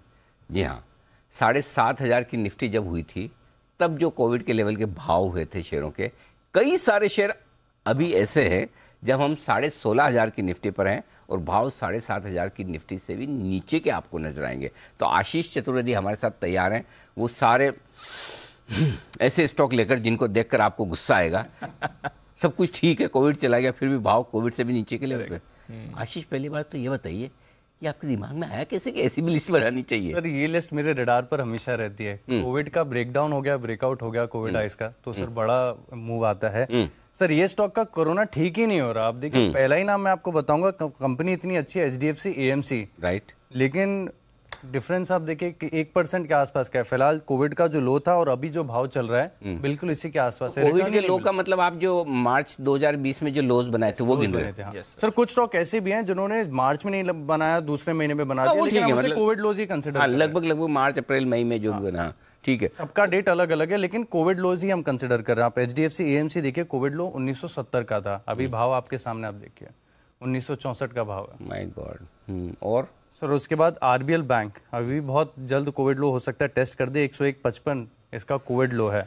आज भी करीब 3-3.5% की गिरावट आ गई है, बहुत पास ही चल रहा है। इसके अलावा वर्लपूल एमएनसी कंपनी है सर, बहुत ही प्रीमियम वैल्यूएशन पर लगातार ट्रेड करता है। सेल्स के आंकड़े कभी अच्छे आते नहीं है, नंबर कभी बढ़िया आते नहीं है और कोविड लो के करीब है, अभी 19% ऊपर है कोविड लो से। उनका फ्रीज तो लेते थे लोग लेते हैं सर, लेकिन सेल्स की ग्रोथ नहीं है उतनी। नहीं है या तो ज्यादा अच्छे प्रोडक्ट बनाते होंगे, आदमी एक बार ले ले वापस लेते ही नहीं, काम ही नहीं पड़ता, रिप्लेसमेंट 10-15 साल चलता रहता है तो फिर कौन वापस, रिप्लेसमेंट वाली डिमांड नहीं आती। नहीं, लेकिन वाकई में जो सेल्स ग्रोथ नहीं है वो तो दिखता है। तो ये भी कोविड लो पे आ गया, कोविड लो के करीब है, कोविड लो के करीब है सर, करीब है, 19% ऊपर है। लेकिन ऐसे बाजार में जब बाजार ही आपका दुगना हो गया तो सिर्फ 19%। सिटी यूनियन बैंक यहाँ पर भी देखें कोविड लो से केवल 17%, 110 रुपए का जो है कोविड लो है, अभी फिलहाल भाव चल रहा है 129 के करीब का। पीएनबी यहाँ पर भी देखें स्टॉक ठीक ठाक है, थोड़ा मतलब 28% ऊपर चल रहा है, लेकिन सेटिस्फैक्ट्री नहीं है ऐसे बाजार में। धानी सर्विसेज सर, इसमें देखिए पूरा कोविड लो जिसकी चलते मैं इस पूरे स्पेस को ट्रैक कर रहा हूँ, कोविड लो जब इसने तोड़े 63.50 का कोविड लो है, जैसे ही थोड़ा आप देखिए लगातार बड़ी गिरावट यहाँ पर देखने को मिली और फिलहाल जो है कोविड लो से 26% नीचे चल रहा है। ये तो निफ्टी 500 की टॉप कंपनीज हैं। इसके अलावा भी अगर आप देखें तो सर डैमेज बहुत ज्यादा है। एक और स्टॉक ऐसा एमएनसी स्पेस का ही है, जॉनसन कंट्रोल हिताची, यहाँ पर भी देखिए बहुत ही प्रीमियम वैल्यूएशन है क्योंकि एमएनसी कंपनी है, लेकिन स्टॉक बिल्कुल भी चलने का नाम ही नहीं ले रहा। 1811 रुपए का जो है कोविड लो है।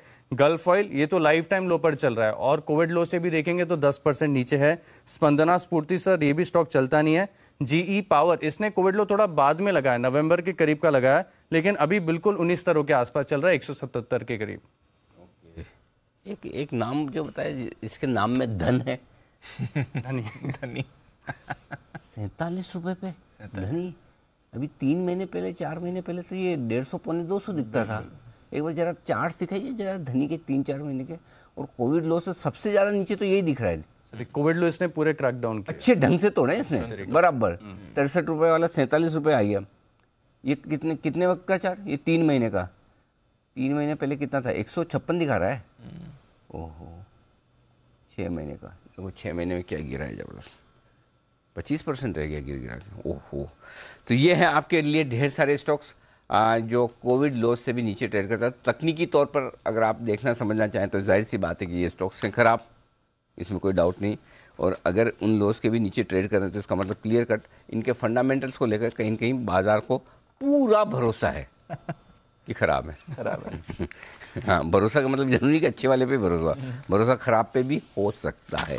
आइए 16,400 पर है निफ्टी और सेंसेक्स 900 अंक नीचे, बैंक निफ्टी 700 अंक नीचे। छोटी छोटी पहाड़ियां बन रही है आज दिन भर में, लेकिन कोई एक बड़ा पहाड़ नहीं बन पा रहा मतलब ऊपर ज्यादा चढ़ नहीं पा रहे, चढ़ते नीचे। आइए वक्त है वसीम साहब से मुलाकात करने का।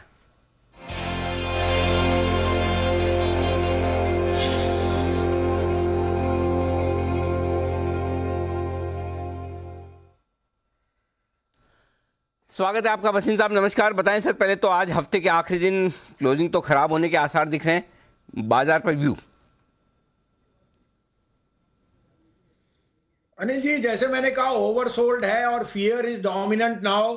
अभी फटीग आ गई है as far as selling off the FIs. मुझे लगता है यहां से इनफैक्ट कुछ बाइंग आनी चाहिए because we priced in all the negatives as far as macro and micro को।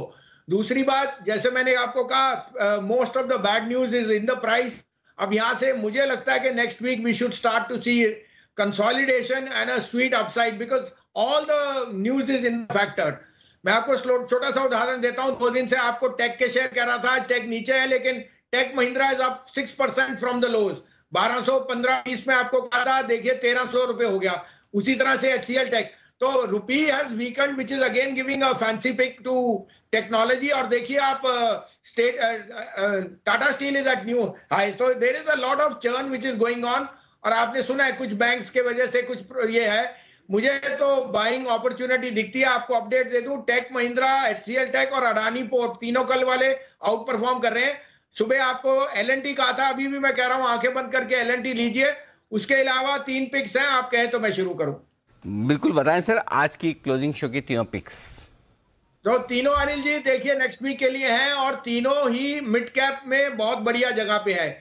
रुपी वीक हुआ, duty free sales will go up और रोबस्ट बिजनेस है GMR का। 35 रुपए पे यू कांट लूज मनी, 34 रुपए 35 पैसे का स्टॉप लॉस, 38.5 का टारगेट। जितना रुपी वीक होएगा उतनी उनकी इनकम और बढ़ती है। That's a better proxy than any other company because duty free sales pickup. दूसरा पिक AB कैपिटल, वो जैसे आपको कहा best play on insurance, AMC, AIF, AB money और रिजल्ट्स बहुत ही शानदार। 100.6 में लीजिए, 3.5 का स्टॉप लॉस, 113 का टारगेट। और तीसरा होएगा अशोक लीलैंड, कमर्शियल व्हीकल में it will come out with startling numbers और बस market is doing extremely well. It has a 53% market share of Indian बस मार्केट। 118.5 में लीजिए, 115 का स्टॉप लॉस, 125 का टारगेट। ओके, तो 3 स्टॉक है जहां पर खरीदारी करनी है। GMR infra, Aditya Birla capital, Ashok Leyland. 118.50 में खरीदी, 115 का स्टॉप लॉस, 125 के टारगेट के लिए। ये राय भसीन साहब की तरफ से। धन्यवाद सर। मुलाकात होगी आपसे फिर सोमवार सुबह 9:45 बजे। ओके, ये है आपके लिए पूरा का पूरा एक्शन इस वक्त आता हुआ दिख रहा है। आइए बढ़ते हैं आगे। और अब 16,400 को होल्ड करने में भी मुश्किल हो रहा है, मामला मुश्किल हो रहा है सर, फिर से आ रहा है नीचे। देखते हैं इस वक्त निफ्टी पर क्या व्यू बन रहा है। तैयार है हमारे साथ नितिन जी, निफ्टी के निशानेबाज नितिन मुरारका।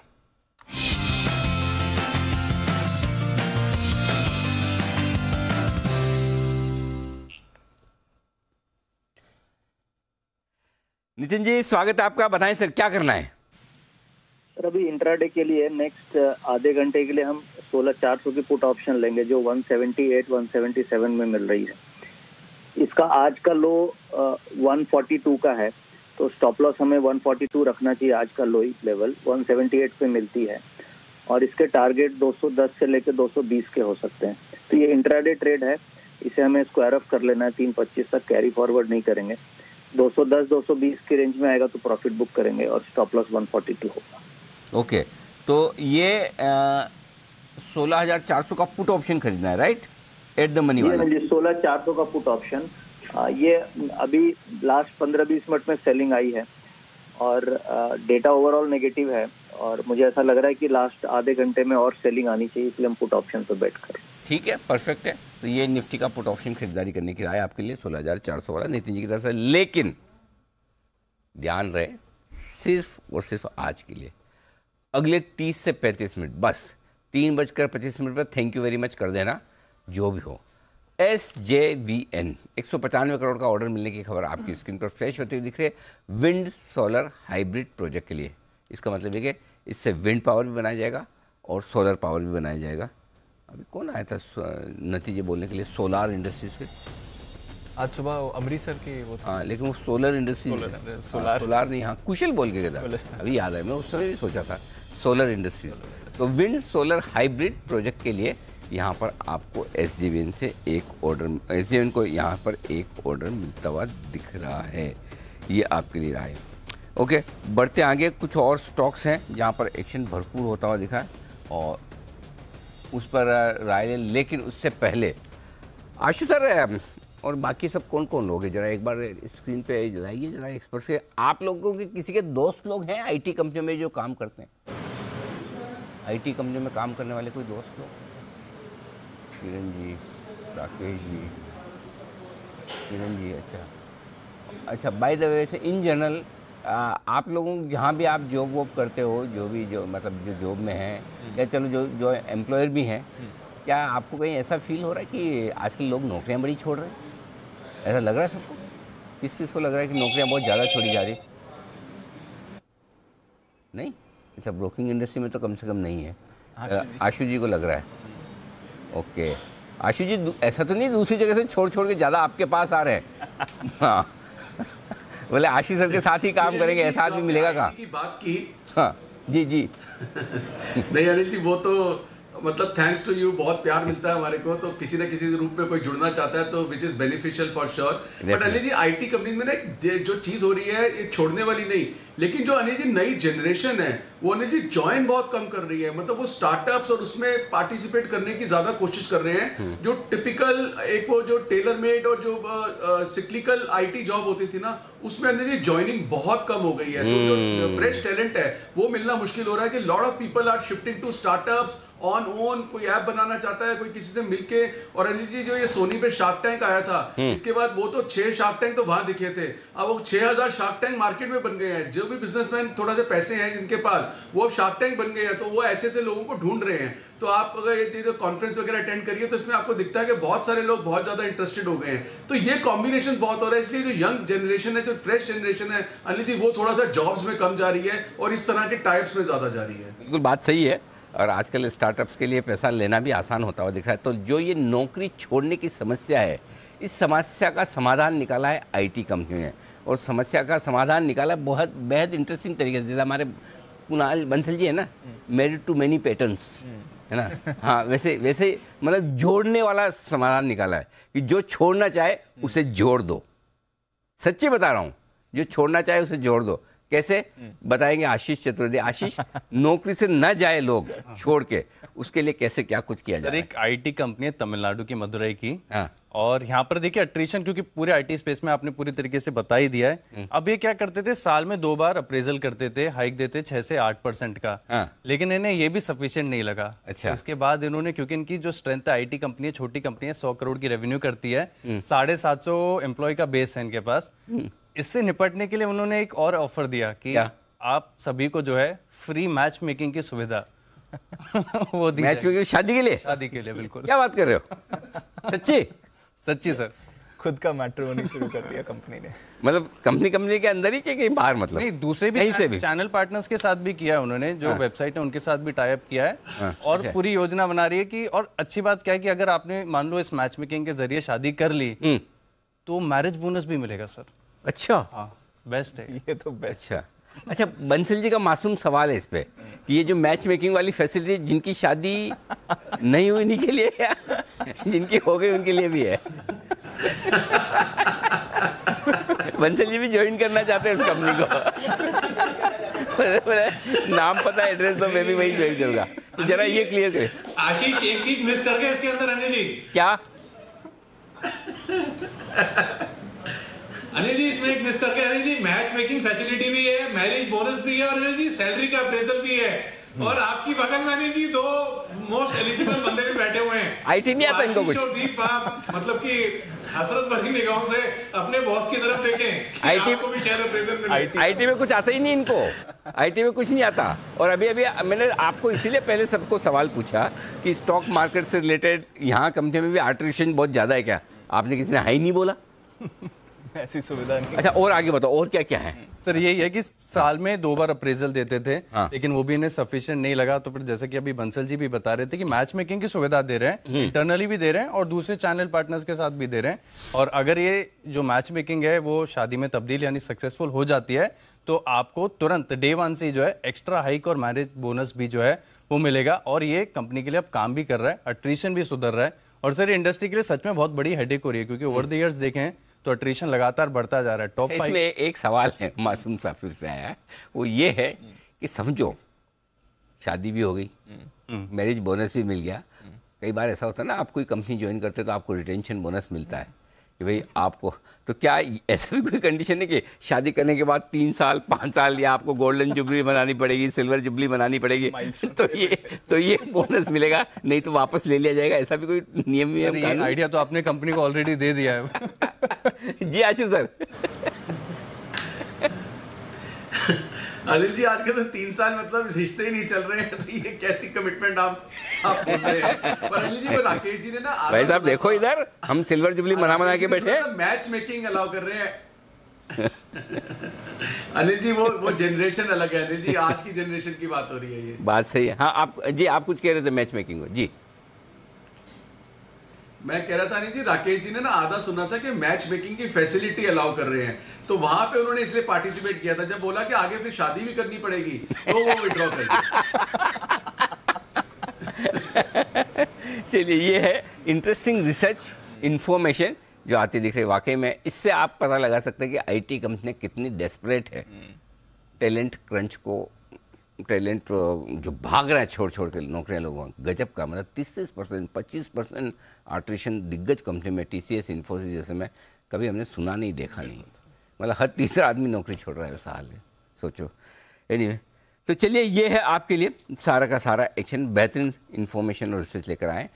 3 बजे हैं एग्जैक्टली, 16,400 पर पहुँचे हैं और बैंक निफ्टी पर हम 34,500 पर पहुँचे, लोअर एंड की तरफ। आइए बढ़ते आगे, तैयार है सुमित जी अपने सुपरहिट शेयर के साथ।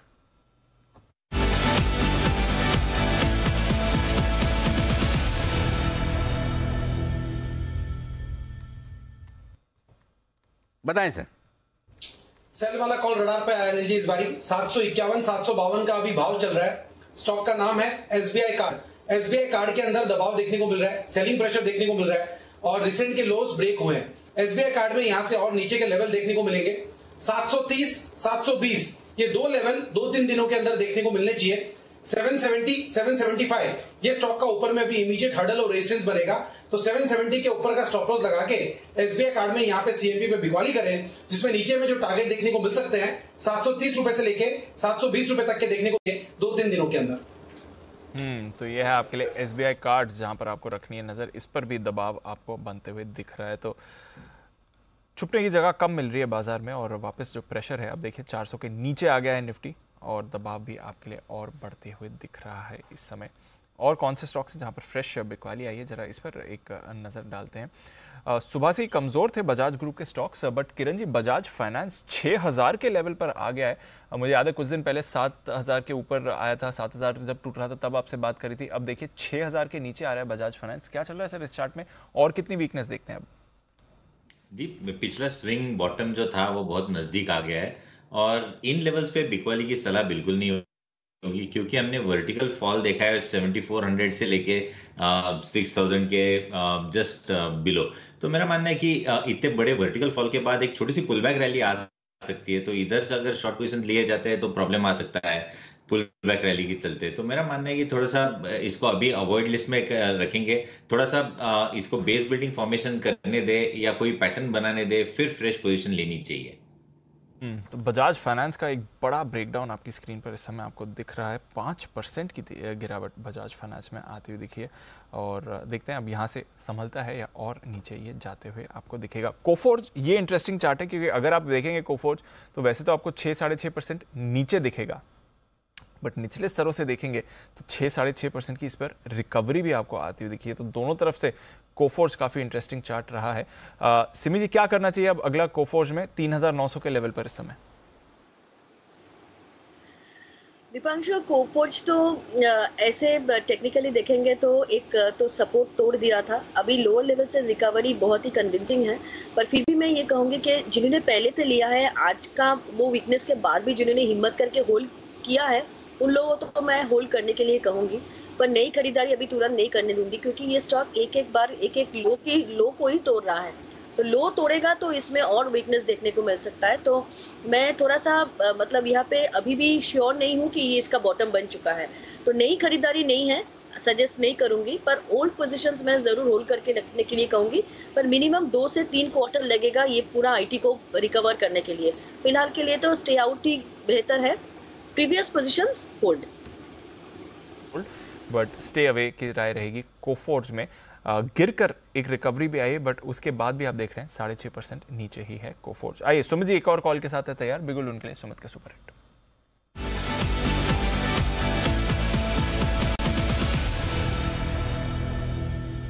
बताएं सर। दीपांशु, एक और एक वीक काउंटर है, ये कंटिन्यूसली वीकनेस ही दिखा रहा है। मार्केट की तेजी में इसको कुछ भी असर नहीं पड़ा और गिरावट में ये और गिरता है। स्टॉक का अभी भाव चल रहा है 298 स्टॉक का नाम है स्टार, STAR। स्टार के अंदर बिकवाली है, कंटिन्यूसली दबाव में है, हर लेवल पे इसमें सेलिंग प्रेशर देखने को मिलता है और अभी तो इसने रिसेंट के जो लोज बने थे वो भी ब्रेक कर दिए। स्टार में अभी यहां से और नीचे के लेवल्स देखने को मिलेंगे। 310 या 310 के ऊपर का स्टॉप लॉस लगाएं और इसको यहां पे बेचें। नीचे में जो टारगेट देखने को मिल सकते हैं 285 रुपया, 275 रुपया, ये दो टारगेट नीचे में जल्दी ही स्टार के अंदर देखने को मिलने चाहिए। स्टॉक वीक है, सेल करके काम करें। वीक है, सेल करके काम चले, और सदाबहार शॉर्ट ही रहा है बाजार का। हर लेवल पर हम देखते हैं थोड़ी भी रिकवरी आती है तो इस पर आप वापस गिरावट आते हुए देख सकते हैं। बट एक स्टॉक जिसने कल बढ़िया परफॉर्मेंस दिखाई थी, 10% भागा था, एबीबी, और आज भी देखिए होल्ड आउट कर रहा है।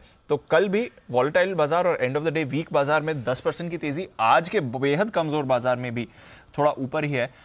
एबीबी इंडिया, इस पर रखिए नजर, 1.5% ऊपर ट्रेड कर रहा है। मुदत जी, कोई राय एबीबी पर? कल की तेजी के बाद आज भी होल्ड आउट कर रहा है, अब अगले लेवल्स क्या है इसके लिए? बहुत बढ़िया चार्ट बने हुए हैं, बट इस वाले मार्केट में ना सर खरीदारी करने की सलाह देना थोड़ा सा रिस्की लग रहा है। बट ओवरऑल अगर स्ट्रक्चर देखेंगे तो बड़ा पॉजिटिव नजर आ रहा है, और पैटर्न वाइज भी अगर बात करें तो inverse head and shoulder pattern बना के काउंटर बाइंग दिखा रहा है। तो जो पैटर्न के लिहाज से वो टारगेट बनेंगे वो सीधे 2400 के टारगेट बनेंगे। लेकिन अगर यहाँ पे मार्केट स्टेबल होता है, मार्केट में स्ट्रेंथ आती है, तो डेफिनेटली 2400 और 2450 तक के टारगेट से काउंटर अचीव करेगा। तो यहाँ पर अभी बाय करने की सलाह नहीं दे रहे हैं। जिसके पास पोजीशन है 2150 के स्टॉप लॉस से आप होल्ड करके चल सकते हैं। ओके, तो ये है आपके लिए इस समय एबीबी पर राय।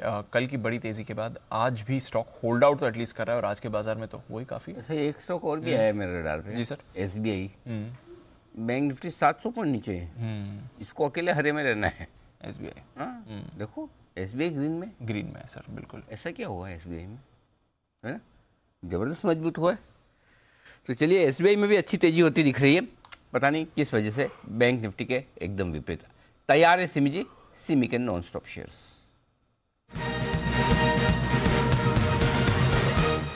बताइए सिमी जी, क्या बेचना है? बेचना नहीं है, मैं ज्यादा बेचने का सलाह भी नहीं दे सकती हूँ। अभी तो एक स्टॉक जो है, जो मेरा फेवरेट है और हमेशा मैंने बाई कॉल ही दिया है, और जब जब दिया है परफॉर्म किया है, रिलायंस के बाद अभी RIIL का नजर है। इसमें एक कल का हाई तोड़ के ये आगे निकल रहा है, और मुझे लगता है कि ये रिसेंटली बहुत ही अच्छा परफॉर्मेंस दिया है। एक छोटा सा करेक्शन, छोटा सा कंसोलिडेशन के बाद वापस कल का हाई तोड़ के ये आगे निकल रहा है। तो इसमें 1090, 1125, 1150, ये 3 टारगेट्स है मेरा, जो कि मुझे लगता है कि मंडे तक आ जाना चाहिए। तो करंट लेवल पर RIIL को खरीद कर चलने का सलाह होगा।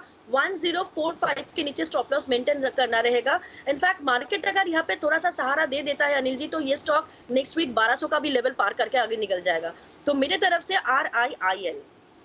ओके, RIIL, ये सिमी जी के भी रेडार पर रहता है RIIL, और यूजुअली जब RIIL की बात निकलती है तो फिर जैकॉब भी ज्यादातर हम देखते हैं। ये सारे काउंटर्स साथ में ही चलते हैं। एक बार जरा जैकॉब का भी चार्ट देख लेते हैं, क्या वहाँ पर भी कुछ एक्शन बन रहा है कि नहीं। बट फिलहाल RIIL पर सिमी जी की खरीदारी की राय आ रही है। जैकॉब पर भी आपको एक स्पाइक आ रहा है। तो यूजुअली ऑलमोस्ट हमेशा साथ में ही इन काउंटर्स पर आपको एक्शन आता है। एक और काउंटर अपोलो पाइप्स, छोटा स्टॉक है, कामकाजी मुनाफा हल्का सा बढ़कर आया, 27 करोड़ के सामने 28.5 करोड़ का आया। मार्जिन हालांकि 15.5% से घटकर 11.5% के रहे हैं। तो मार्जिन का सहारा तो आपको किसी भी कमोडिटी लिंक्ड प्ले में नहीं दिखेगा, और अपोलो पाइप्स नो एक्सेप्शन। मुनाफा भी यहाँ पर घटकर ही आया, तो कुछ ज़्यादा खास परफॉर्मेंस नहीं रही है कंपनी की तरफ से इस समय। उस पर आप रखिए नज़र, गिरावट के साथ ही ट्रेड हो रहा है। BHEL, इस पर आज वीकनेस आई है, 5.5% नीचे है, 51 का लेवल आ गया है। बंसी जी जरा BHEL का चार्ट देखें, 51 के लेवल पर आ गया है, यहाँ से और नीचे जाते हुए देखते हैं। बिल्कुल दिवांशु, यहाँ पर एक ट्रेडिंग रेंज से ब्रेकआउट हुआ है। 51 रुपीज की एक नेकलाइन को इसने तोड़ा है। तो बिकवाली की राय है 52 रुपए 80 पैसे का स्टॉप लॉस बैठता है, और उस स्टॉप लॉस के साथ इसको बेचना चाहिए। नीचे में 47.5 पहला टारगेट है। BHEL अब 50 के नीचे भी आने की तैयारी में है, कोई ऐसी यहाँ पर मूव नहीं आ रही है।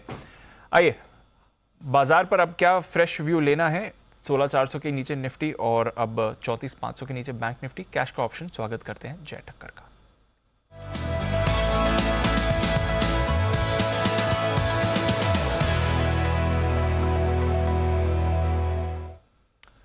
बताएं जय, गुड आफ्टरनून, क्या है व्यू इस समय का?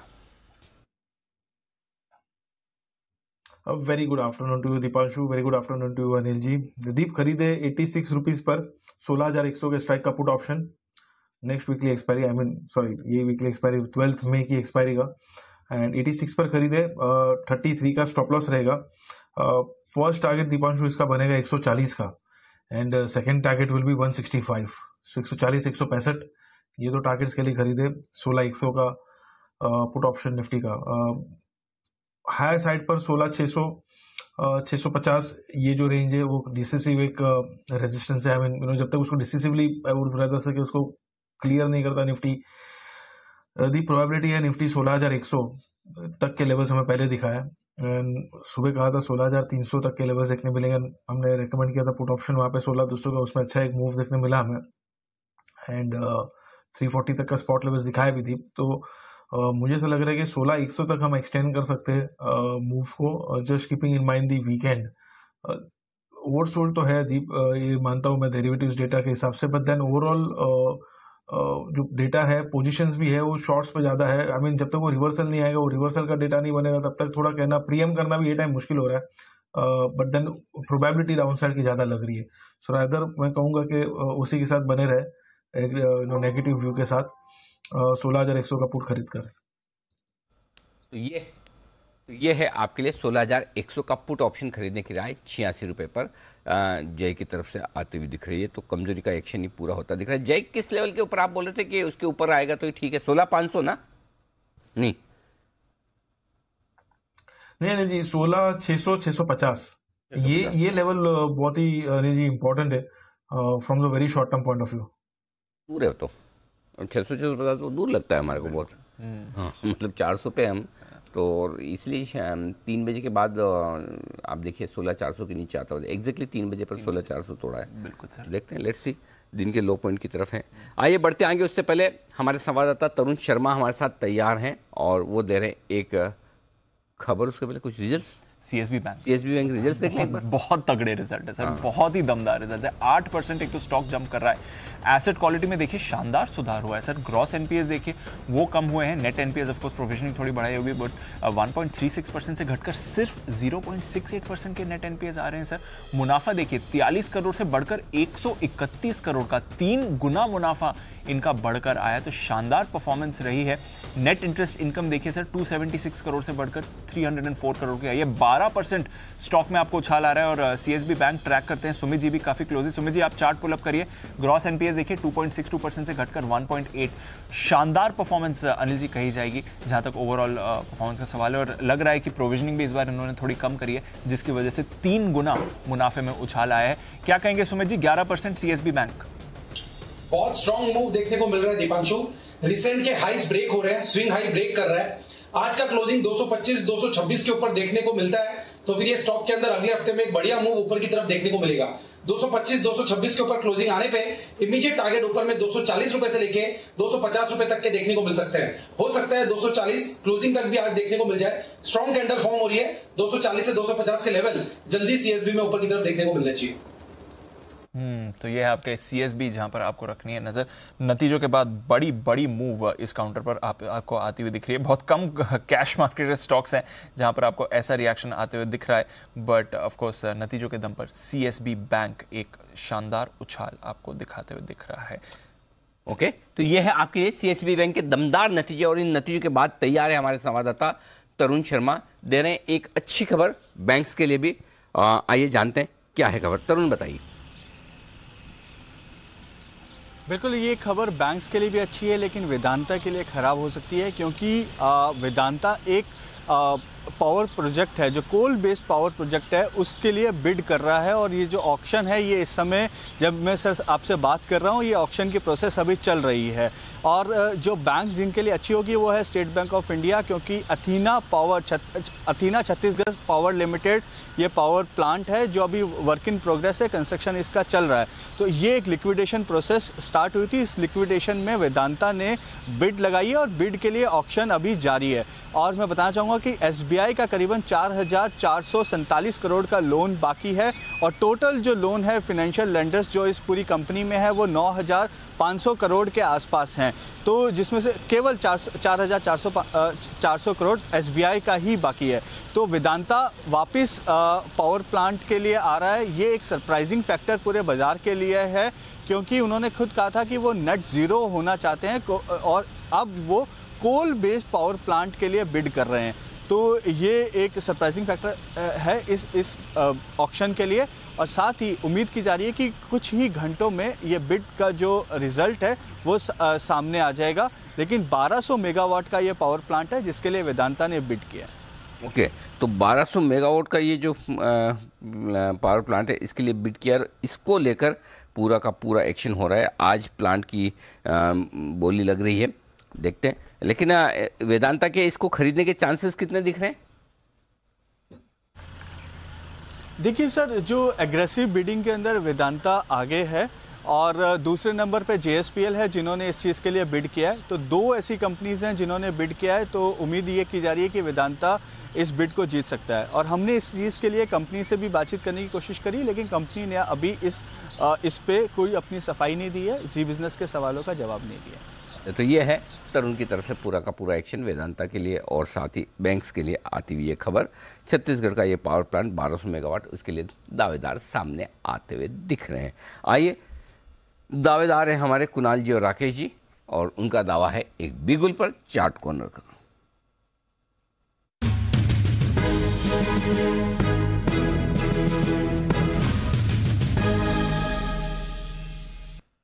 बताएं सर। अनिल जी, बिकवाली की राय है पीवीआर पर। पीवीआर में देखें तो पिछले 5 दिनों के लोस को स्टॉक ने क्रैक करा है, एक नेगेटिव क्रॉसओवर देखने को मिला है। तो पीवीआर में बिकवाली की राय। ओवर टू कुणाल जी। अनिल जी देखिए, एक मेजर सपोर्ट के नीचे ब्रेकडाउन आता हुआ दिखाई पड़ रहा है। ये 1725 का सपोर्ट था जो कि ढहता हुआ नजर आ रहा है, और जिस तरह का मोमेंटम है स्टॉक में आपको नीचे के लेवल्स देखने को मिलेंगे। तो हमारी बिकवाली की राय है स्टॉप लॉस रखें 1730 रुपए पर, 1730 के स्टॉप लॉस से शॉर्ट करें। पहला टारगेट होगा 1650 रुपए का, इवेंचुअल टारगेट 1615 रुपए का। तो 1615 के टारगेट के लिए पीवीआर में बिकवाली की राय। मैं करें बिकवाली ये राय आपके लिए। और इस बीच बाजार फिर से कूद कर ऊपर आने की कोशिश करता हुआ दिख रहा है। 16,400 के ऊपर बंद होने की तैयारी होती हुई दिख रही है, और 34,500 के ऊपर जो हमारा मानना था कि डेटा के लिहाज से 16,400 और 34,500 के नीचे बंद नहीं होना चाहिए। थोड़ा गया जरूर नीचे 3 बजे के बाद, लेकिन 3 बजे के पहले नहीं गया, और 3 बजे के बाद भी जाकर ऊपर आने की कोशिश कर रहा है। लेट्स सी क्या होता है। जय का जैकपॉट।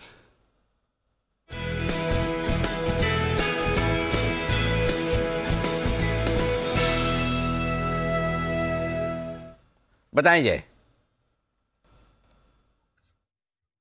जी अनिल जी, एक ब्रेकडाउन आज के ट्रेडिंग सेशन में देखने मिल रहा है टाटा मोटर्स पर। अनिल जी, मॉर्निंग में डिविज लैब्स हमने दिया था, उसके जो टारगेट्स हासिल हुए पहले। टाटा मोटर्स का 400 के स्ट्राइक का पुट ऑप्शन खरीदे, अभी 11 रुपए 90 पैसे से 12 रुपए 5 पैसे के आपको रेंज में मिलेगा अनिल जी। ये 7.95 का एक स्टॉप लॉस रहेगा, छोटा सा स्टॉप लॉस है। फर्स्ट टारगेट अनिल जी इसका जो बन रहा है दैट वुड बी 18 रुपए का, एंड सेकेंड वुड बी 21.70। सो 18 और 21.70 ये दो टारगेट्स के लिए खरीदे। टाटा मोटर्स का 400 के स्ट्राइक का पुट ऑप्शन 7.95 का अनिल जी स्टॉप लॉस रहेगा। यहाँ पे अब अनिल जी मुझे ऐसा लग रहा है कि 415 420 की जो रेंज है, जब तक उसके ऊपर अब नहीं निकलता टाटा मोटर्स, तब तक प्रीवियस जो स्विंग लोस थे उसके 380 के करीब, 380-85 वो लेवल्स टेस्ट हो सकते गोइंग फॉरवर्ड पोजिशनली ये सीरीज में।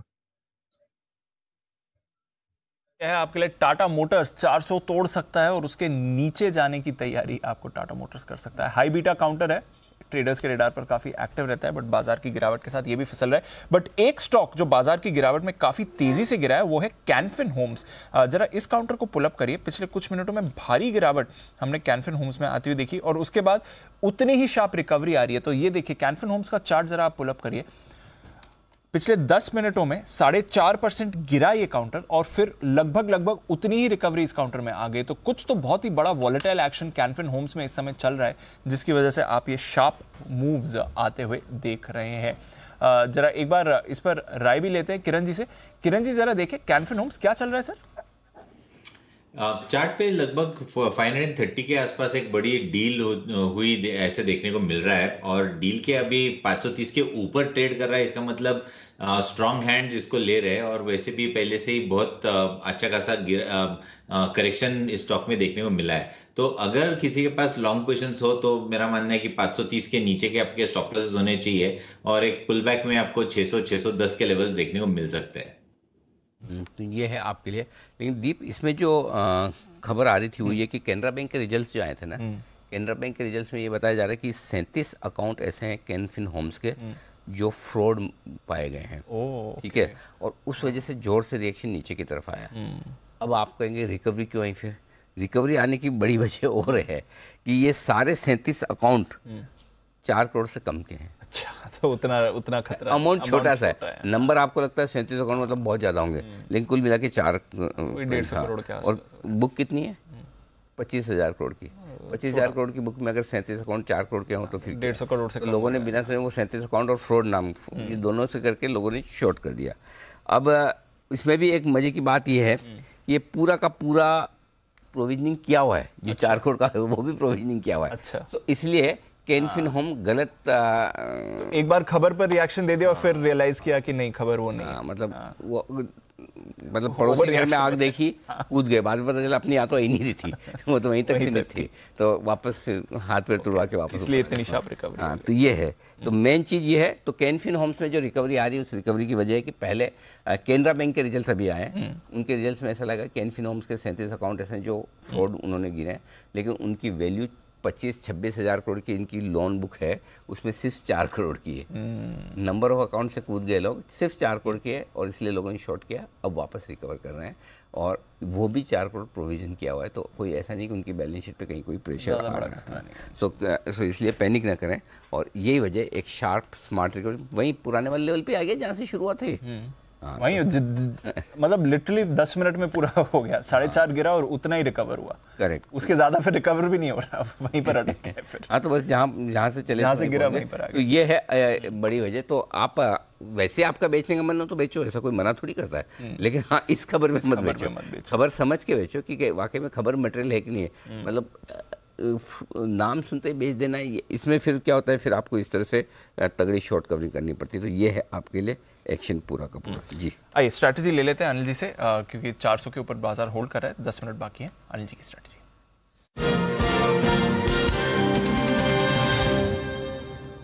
सर, लग नहीं रहा डाउ फ्यूचर्स कुछ करने के मूड में है इस समय। 60 अंक नीचे ही आपको डाउ फ्यूचर्स ट्रेड करते हुए दिखेंगे। नैस्डैक फ्यूचर्स ½ % नीचे हैं, कल की 5% की गिरावट के बाद आज ½% नीचे हैं। कच्चा तेल $113 पर है। यूरोप के बाजार 1% नीचे हैं। कुछ वैसे बड़ा सपोर्ट तो नहीं है इस समय। बता क्यों रहे हो आप मुझे, मैं तो नोटा ही देने वाला हूँ। मुझे लगा वो 16,400 होल्ड कर लिया तो शायद कुछ नहीं, होल्ड कर मतलब नहीं, एक मिनट, 16,400 के नीचे नहीं बंद होने का मतलब ये थोड़ी हम बहुत अच्छे हैं, मतलब और खराब नहीं है। हाँ, और खराब नहीं, मतलब इसके नीचे बंद होते तो और ज़्यादा तो ठीक है। जो बेसिकली आज सुबह की हमारी ट्रेडिंग रेंज थी दीप, 16,350 16,500, उसके बीचों बीच में आप 16,425 पे जाके बंद हो रहे। पूरा दिन भर भी टाइम पास यही किया। तो हमें अभी कुछ नहीं करना, जो करना सोमवार को देखेंगे। आपकी लॉन्ग पोजीशन है, 16,100 का पुट रखिए, हेज करिए। शॉर्ट पोजीशन है 16,600 का या 16,700 का कॉल ले लीजिए, ठीक है, सिंपल। 250-300 पॉइंट इससे ज़्यादा गैप से खुलेगा नहीं। 200 पॉइंट, 200 से 300 पॉइंट का गैप अप या गैप डाउन हो जाए तो उसके लिए आप अपना करके चलिए, अदरवाइज कोई समस्या वाली बात है नहीं। समस्या वाली बात नहीं है, ठीक है। पहली चीज़। अब आइए बैंक निफ्टी, 34,500 के ऊपर बंद हो रहे हैं, तो हैं तो सही खराब, लेकिन उतने खराब नहीं। तो अगर आपकी लॉन्ग पोजीशन है, 34,000 का पुट ले लीजिए। शॉर्ट पोजीशन है, 35,000 का पुट ले लीजिए, कॉल ले लीजिए, हेज करके रखिए। फ्रेश पोजीशन मंडे को बनाएंगे। रहा सवाल ये कि मंडे को अगर हम फ्रेश पोजीशन बनाएंगे तो हमारा मन कैसे लगा रहेगा सैटरडे संडे को। बहुत लोगों के साथ ये बड़ी समस्या है कि सैटरडे संडे करें तो क्या करें। तो आपके पास 2 चीज़ें करने के लिए इस सैटरडे संडे। LIC का IPO सैटरडे और संडे के दिन भी खुला हुआ है। जो महानुभाव एप्लीकेशन लगाना चाहें उनके लिए सुविधा है। शनिवार और रविवार को भी आप LIC के IPO में पैसा लगा सकते हैं। और उसको लगाने के लिए दूसरा काम और वीकेंड पर LIC के IPO की हमने पाठशाला 1 भी की है, पाठशाला 2 भी की है। तो अगर आपका मन न लगे तो ये पाठशालाएं दोनों फिर से देख लीजिए, कुछ न कुछ सीखने को ही मिलेगा। तो मन लगाने का भी पूरा इंतज़ाम है, पैसा लगाने का भी पूरा इंतज़ाम है। और जो फ्रेश आपको कोई भी ट्रेड निफ्टी बैंक निफ्टी में करना है तो उसके लिए सोमवार सुबह हमने पूरा इंतज़ाम किया हुआ है जब मार्केट खुलेंगे। आइए तब तक तैयार हैं, हमारे साथ जुड़ रहे हैं ब्रजेश कुमार। और एक्सिस म्यूचुअल फंड से जुड़ी एक बड़ी और अहम खबर आ रही है, आ चुकी है इनफैक्ट, लेकिन उसका एक अपडेट ले लिया जाए। ब्रजेश हमारे साथ हैं। ब्रजेश बताइए। जी बिल्कुल, दरअसल ऐसा जांच में ऐसे संकेत मिले थे कि एक्सिस बैंक के 2 सीनियर कर्मचारी, जिसमें से एक असिस्टेंट फंड मैनेजर हैं और दूसरे एक डीलर हैं, तो इन दोनों के ऊपर आरोप हैं। अभी ये आरोप है इसलिए क्योंकि जांच चल रही है कि इन्होंने कुछ शेयरों में फ्रंट रनिंग की है, यानी इनसाइडर ट्रेडिंग की है और उस तरह से लाभ कमाया है। ये चूँकि जब सेबी की जांच में पता चला, उसके बाद म्यूचुअल फंड को अलर्ट किया गया और उसके बाद इन दोनों के ही पोर्टफोलियो जो है बदल दिए गए हैं और ऐसा कहा जा रहा है कि इन दोनों ही कर्मचारियों को छुट्टी पर भेज दिया गया है। और इस बीच में बैंक, जो पेरेंट कंपनी यानी जो बैंक है, उसका टॉप मैनेजमेंट और म्यूचुअल फंड का टॉप मैनेजमेंट दोनों ही जो है इसमें इस पूरे मामले को समझने में लगे हैं कि आखिर ये क्या है, कितने लोगों तक फैला हुआ है। और जो रेगुलेटर है वो भी ये देख रहा है कि पिछले 4-5 सालों में कहाँ कितने सौदे इन लोगों ने किए थे और साथ ही इन लोगों का किसके साथ कांटेक्ट में रहे हैं, यानी किसी और, ये दायरा कहीं और बड़ा तो नहीं था कि जिन लोगों ने इसका पूरा फ़ायदा उठाया हो और बड़े पैमाने पर बाज़ार से अवैध तरीके से पैसे कमाए हों। तो ये है आपके लिए खबर। और एक्सिस म्यूचुअल फंड की तरफ से 2 फंड मैनेजर्स को छुट्टी पर भेजा गया है, सस्पेंड किया गया है और ये प्रोब चल रही है, इस पर क्लैरिफिकेशन का भी इंतजार है। बट कई सारे शेयर्स पर इसका एक इम्पैक्ट आए, निजक ही सही। थोड़ा समझते हैं कि बाजार में इसको क्या लेकर क्या डर है एंड ऑफ कोर्स किस तरह का इनका एक्सपोजर है। काफ़ी सारी नामी कंपनीज में इनका बड़े निवेश हैं। वरुण बताएं इसके बारे में।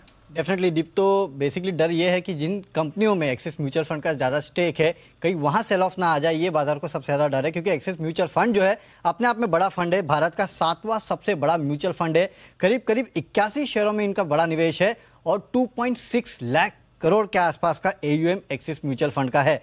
जिन कंपनियों में सबसे बड़ा हिस्सा है एक्सिस म्यूचुअल फंड का, उसमें सबसे आगे देखिए टोरेंट पावर है, जिसमें करीब 8.5% की होल्डिंग जो है वो एक्सिस म्यूचुअल फंड की है। इन्फोएज 7.4% के आसपास का हिस्सा जो है वो एक्सिस म्यूचुअल फंड होल्ड करता है। कोफोज में करीब 6.5% के आसपास का हिस्सा है। तो ये तो वो टॉप 3 कंपनी है जिनमें सबसे ज़्यादा हिस्सा है। इसके अलावा PI इंडस्ट्रीज में 5.2%, डीवीज लैब 3.9%, बिरला सॉफ्ट में भी करीब 3.9% के आसपास का हिस्सा है। एस्टेल में 3.87%, मदरसन सुमी में भी करीब 2.7% के आसपास का हिस्सा है। इसके अलावा एवेन्यू सुपरमार्ट और पीडीलाइट जैसे कंपनियों में भी 3 से 3.5% के आसपास का हिस्सा है। और आप तो देख रहे हैं एवेन्यू सुपरमार्ट में किस हिसाब से गिरावट भी देखने मिल रही है। तो कहीं ना कहीं मार्केट को ये डर है कि अगर ये इन्वेस्टिगेशन आगे चलता है और अगर कुछ फ्रॉडुलेंट केसेस निकलते हैं तो हो सकता है कि इन काउंटर्स में सेल ऑफ आए। और इसके लिए आप देख रहे हैं इन स्टॉक्स की अच्छी खासी पिटाई भी हो रही है। ये जो मैं आपको शेयर होल्डिंग बता रहा हूँ, ये पिछले जो डिस्क्लोज की गई है कंपनी की तरफ से, उसके हिसाब से मैं आपको बता रहा हूँ। एब्सोल्युटली। और इसमें कोफोर्ज भी शामिल है, इसलिए हमने सुबह कोफोर्ज में एक बड़ी गिरावट देखी थी, हालांकि उसके बाद रिकवरी आ गई। इन्फो एज जैसे नाम भी शामिल है, टोरेंट पावर जैसे वरुण बता रहे थे, पिडलाइट, ग्लैंड फार्मा एक और काउंटर है। तो नजर रखिए, डराने के लिए आपको ये नहीं बताया जा रहा है, सिर्फ इंफॉर्मेशन है कि ये इनके एक्सपोजर हैं और एक थोड़ा जो डर बाजार में था, हालांकि इरैशनल एक फियर आया था, इसलिए नीजक रिएक्शन आया, हमने भारी गिरावट देखी और उसके बाद काफी सारे काउंटर्स रिकवर भी हुए हैं निचले स्तरों से। आइए सुमित जी से एक कॉल लेते हैं, सुमित का सुपरहिट।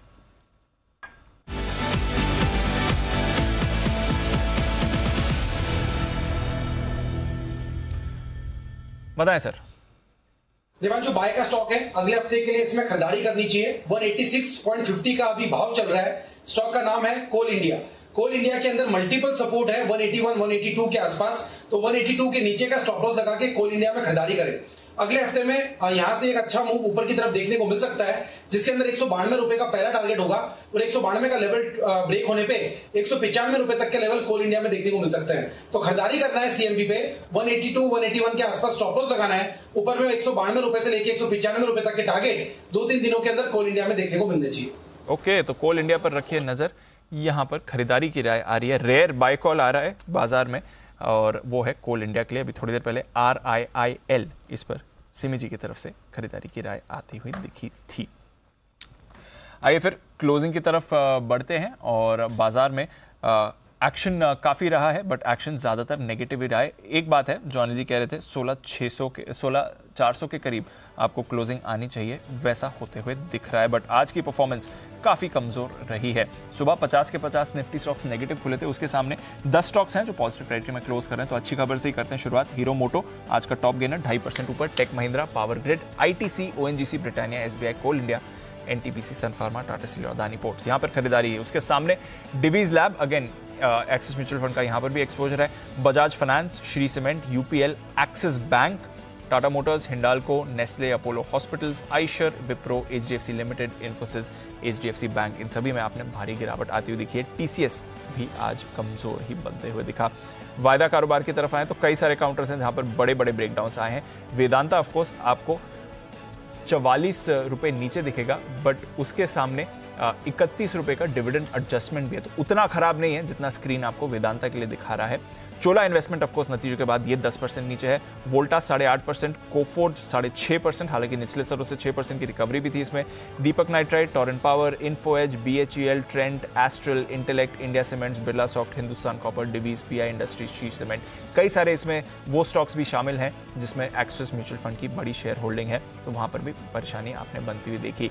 खरीदारी थी श्रीराम ट्रांसपोर्ट फाइनेंस में, एबट इंडिया 1.5% ऊपर था। HDFC AMC में आज आपने खरीदारी देखी, हालांकि जैसे आशीष हमें हाईलाइट करके बता रहे थे, अपने कोरोना के लो के लेवल पर HDFC AMC का शेयर आ चुका है। टाटा कम्युनिकेशंस, ABB लगातार दूसरे दिन कल की 10% तेजी के बाद आज के बाजार में 1.5% ऊपर था।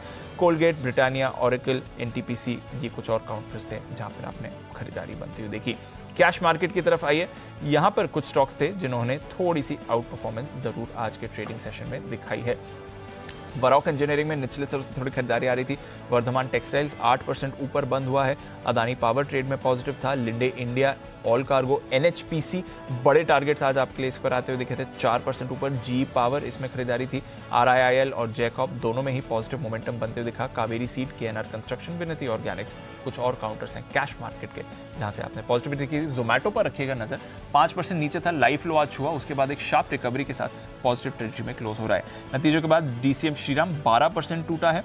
इसके साथ ही हमने आइनॉक्स विंड में गिरावट देखी है। गुजरात एल्कली 7%, GHCL अच्छी तेजी के बाद आज 6.5% फिसला है। NLC इंडिया, GMDC और एवेन्यू सुपरमार्ट्स ऑफकोर्स, जहां पर अगेन एक्सिस म्यूचुअल फंड की अच्छी खासी होल्डिंग है, वो स्टॉक भी नीचे गिरते हुए दिखा।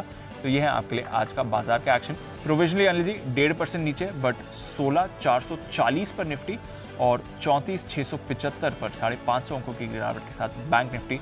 गिरावट बढ़ी है, बस एंड में वही बात है सर, जो लेवल्स की आप बात कर रहे थे वो एटलीस्ट होल्ड करते हुए तो हम दिखेंगे। ओके, तो ये है आपके लिए फाइनली 16,400 के ऊपर की क्लोजिंग, 36,500 की क्लोजिंग तो बुरी नहीं आई है। वैसे प्रोविजनल क्लोजिंग तो अच्छी है, फाइनल क्लोजिंग थोड़ी नीचे आएगी, ये आपको हमको सबको पता है ही।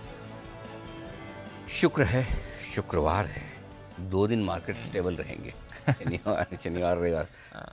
इतना गजब उतार चढ़ाव है, मतलब इतनी वॉलेटिलिटी में क्या है दीप, ऐसा लगता है कि एक दिन काम नहीं किया 3 दिन किया हो। करेक्ट सर, आज तो स्पेशली हफ्ते भर जैसा लगने लगता है फिलहाल। चलिए, सोमवार सुबह घंटे की मधुर आवाज फिर से सुनने को मिलेगी आपको। तब तक के लिए आप सबसे लेंगे विदा। कुणाल जी, राकेश जी, आशु सर और सुमित जी, किरण जी, मोदी जी, सबका धन्यवाद हमारे लिए समय देने के लिए। और फाइनल क्लोजिंग आ गई 16,411 पर लिफाफा लेवल, और 271 पॉइंट का नुकसान निफ्टी पर। बैंक निफ्टी पर 34,591, 641 अंकों का नुकसान। सेंसेक्स 866 अंक टूट कर 54,835 पर बंद होता हुआ। मुझे दीप को दीजिए इजाजत।